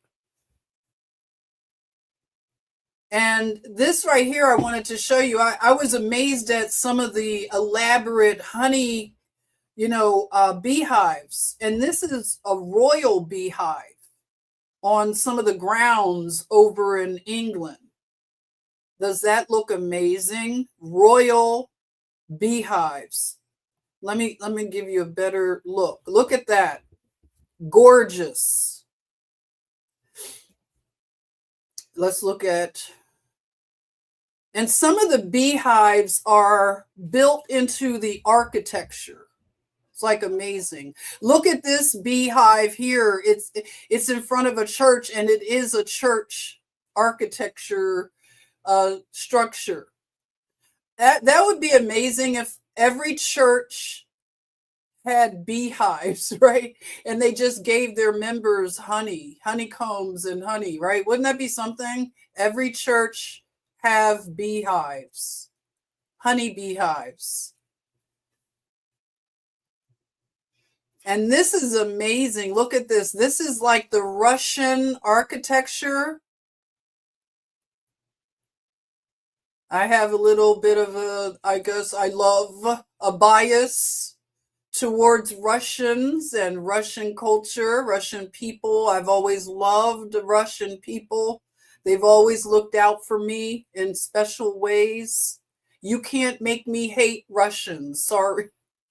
I've had loving relationships, friendships that were just, even down to the nurse that was my preceptor when I started at Cedar Sinai, was beautiful Russian woman, just gorgeous. And we're still connected to this day. I love her. But that's some Russian architecture. That's a beehive. Amazing, right? And I learned, and you may have learned, that our First Lady, Melania Trump, has unveiled a new beehive at the White House. Is that fascinating? I find that fascinating. I'm starting to see some patterns. I'm recognizing something. I'm going to let it marinate a little before I share what I'm sensing and thinking. If you have any thoughts, again, this is a thought experiment. Please share all of your thoughts. Let me share something also. Let me take this here. I want to share this that I learned also. Speaking of bees. Okay, so there was a massive beehive that took over an art museum near the White House. I don't want to play it because they try to always hit your channels, but a swarm of honeybees attached itself to a museum across the street from the White House. Now, this is dated April 2026, so this is recently. I found that very interesting. So it attached itself to the Renwick Gallery across the street from the White House. So beekeepers arrived on Friday to take down the hive that formed on the Renwick Gallery of the Smithsonian American Art Museum. So this is just pure honey in an urban area right in front of the White House. Is that something else? They removed it safely, and there was some honeycomb there. So I found that to be very amazing. I don't know what to think of it. What do you think of it? It's fascinating. So I'm just saying, it's a lot of thinking about future promises of milk and honey, resurrection, the tree of life, the water of life, New Jerusalem, the reality of hell and the lake of fire and brimstone, and oh my goodness, what do you think about hell? It's right there in the Bible. I can't use my reasoning. I do want to believe that we go into some kind of second chance but some people, listen, there are people that are beyond reach that have decided they do not want anything to do with the Most High Yah. That is a decision to reject all of this goodness, all of these promises. I just want us to make wise decisions, please, in wisdom. That's why I'm presenting this, because, like I said earlier, I was crying, and I rarely cry these days. And I just thought about, I was just going over some of the things, remembering things in my life. And that's why I was just sharing some of those, just some of the things I remember and how real The forces of evil, how real they are, how much they believe in what they're doing. They don't doubt what they're doing.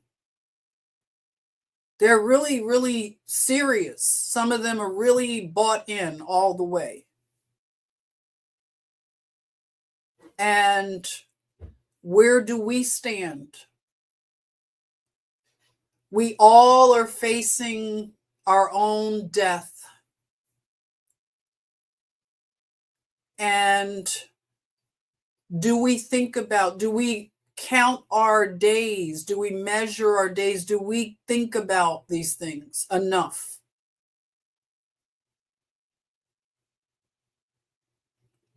And have a healthy outlook, not focused on the fear and the doom and the gloom and all this stuff that's been perpetuated in this psyop, this age of deception that wants us to fear things.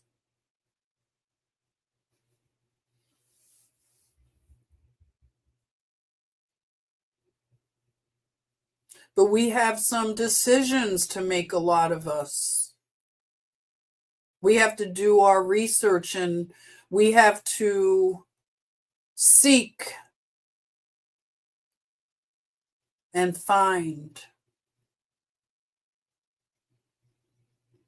And I love you all. I just had to switch gears with what I was planning on talking about. And I wanted to share whatever, like I said, was placed on my spirit to be led by the Most High. That I just want to plead and encourage all of you, anybody listening to my voice, whenever you hear it, to be encouraged and to look into the promises, the wonderful. I read the last chapters of Revelation. They're amazing. Listen to it again and really meditate on it. There are promises there. And the one thing I really was encouraged is that Jesus, his words, Yeshua's words, are that he will come quickly. A lot of us are just wondering, when is this going to happen? When? Just put your trust in those words. They're in red. I come quickly. So if that means this is a short season, and quickly means quickly, you can handle this. You can endure it. All of us can. We can be resilient for whatever time frame, whatever it is. His words are true and faithful. Not anybody else, I can say their words are true and faithful. You can debate his reality and truth. You can go and try to find a lie. Anybody who has set their mind and heart to make the Bible and the words of the Most High Yah, whoever has tried to make this a lie, they wind up becoming the biggest, most enthusiastic believer. I dare you to take him to court, to put him on the stand. A lawyer did that. He basically put Jesus Christ on the stand and really went against his testimony. And he became a believer. And we can say whatever, but like I said to you earlier when we did the other thought experiment, our very time calendar, everything is based on him, no one else.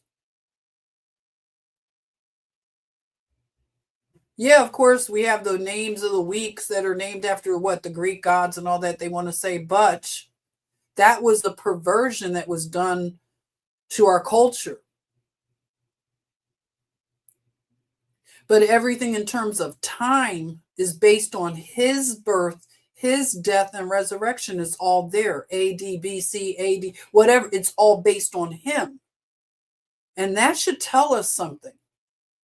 We could fight against it as long. The thing is that, yeah, we don't have a lot of time like we think. Time just, before you know it, you're an old person. I'm an old person now. It happened fast.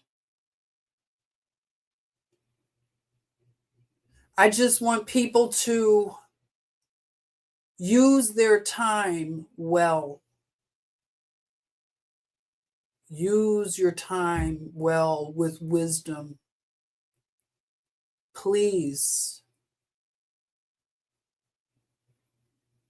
And this is love.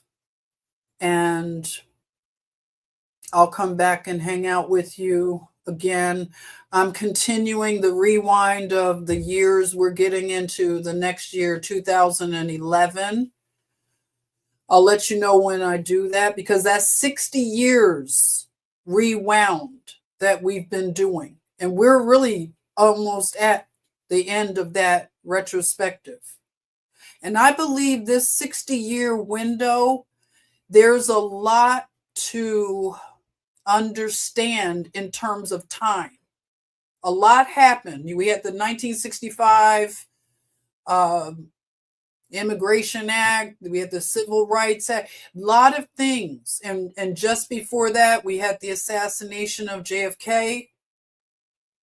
And just going through the 60 years, it's eye-opening to understand why our culture is where it is. You know, I talked about pornography, feminism. All this stuff came out of the Aleister Crowley, out of Madame Blavatsky. I used to have Blavatsky's book. I had to throw it away because of my intellectual curiosity. I felt like it was good to have as a reference book, but I was led to throw it away. But I was reading a lot of Blavatsky, right? Is it Helena Blavatsky?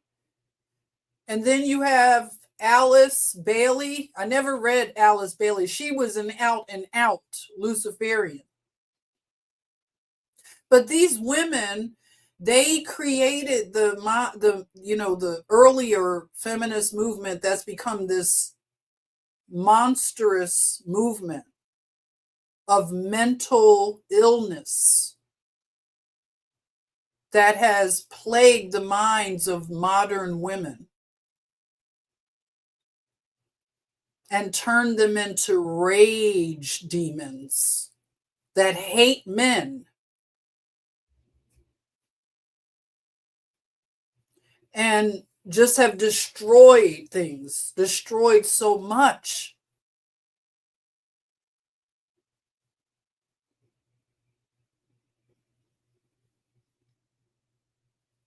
And, you know, Alice Bailey and all these people, Blavatsky, Aleister Crowley is at the top of a lot of this. It just all connects. And this is the darkness that has infiltrated every institution of our nation. Every single one. And it has morally bankrupted us as a country, a nation, nations within a nation. And it has been an ideological perversion demoralization. And the only way to endure and be resilient is to go towards the law, towards the Most High Yah, and cling to Him.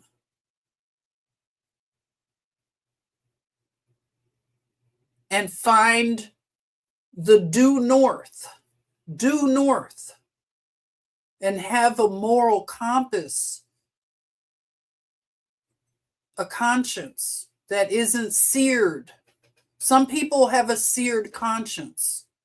We talked about that before. They've done the cremation of care. They can do horrendous things and not think about it, not have any concern. These are people that, listen, I can't imagine their judgment being like just a do-over forever. Listen, I don't see it. I have to go by what is in the Bible. I may want it to be a certain way. The Breakfast Club, a detention. I don't know. For everybody, they're not going to have the same outcome. It says the world was made for many, but the world to come for few. So think about it, y'all. Please. Please make a good decision. I'll be seeing you soon. I'll play some music on the way out. Let's listen to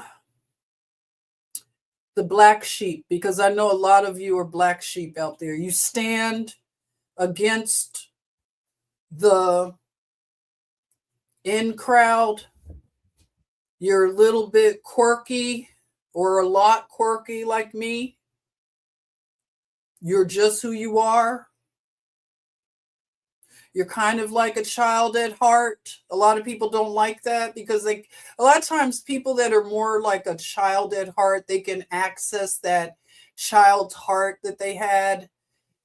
They can come off sometimes like goody two shoes. My mom is like that. She has like a childlike, it's like part of her is like this childlike innocence. It's so adorable. Like if you knew her, that's just so amazing just how pure her heart is. She forgives people like so easy. I'm not like that. I want to be like her. Like she's my blueprint. She forgives so easy, you guys. Are you like that? You just forgive people? She forgives. I look at her, I'm like, oh my God. That's why I am a pit bull over her. I'm like her pit bull. I'm not kidding. I don't play about her. But she just has that quality, and I think it really annoys a lot of people that have that darkness to them because they don't like that you're a goody two shoe. Have you been called like you little goody two shoe? One of my cousins used to do that. She would say, "You think you're so perfect, you little goody two shoe." I was, my God, it really irritates people. And I told you when I was in college, the alphas, that fraternity that I was a sweetheart, they named me Polly Purebred. And I had to think, I said, yeah, I think I'm just, sometimes that just irritates people if you're like this goody two shoe. Not that you're perfect, because sometimes the goody two shoes, we got to prove to everybody, I'm not that good. Give me that pint of liquor. You know, you want to like prove it. I'm not a goody two shoe. But black sheep, you know, you might have been accused of being a goody two shoe or irritating people because of that childlike curiosity and the way you look at things. So I'll play this on the way out. And if you're watching on a stream, I want to thank you. I know this is a long one, but it's not about time. Okay. I know that this is you can break it up and listen to it whenever you can. and leave comments. I appreciate your comments. If I don't get to you right away, just know I will read your comment, and I do appreciate everything. I appreciate anybody who has bought the t-shirt that I had. I'm going to make some more fun t-shirts, and just, this is a great way to support. You know, I like to give you a nice plate of visual food and things to consider. And it helps if you want to, it's all support, listener supported, okay? So I want to thank you for all of that support and love. I love you, and enjoy. If you are a black sheep and you can relate, this is for you.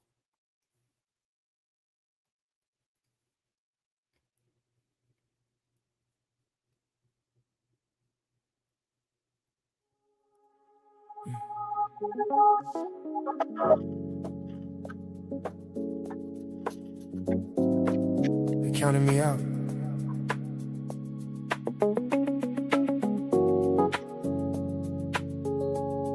I was never lost.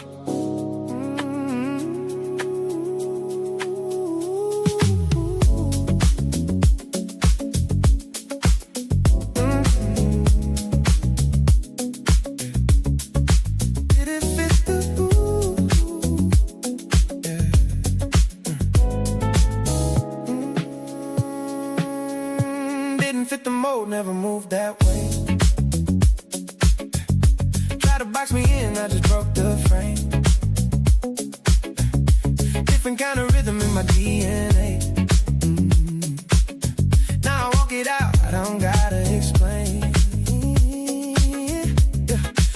I took the long road, yeah, I earned my stride. Every closed door just refined the drive. But they call too much, now it's on my shine. Had to stand alone just to get a line. No turning back now, I see it clear. What felt like lost brought me right here.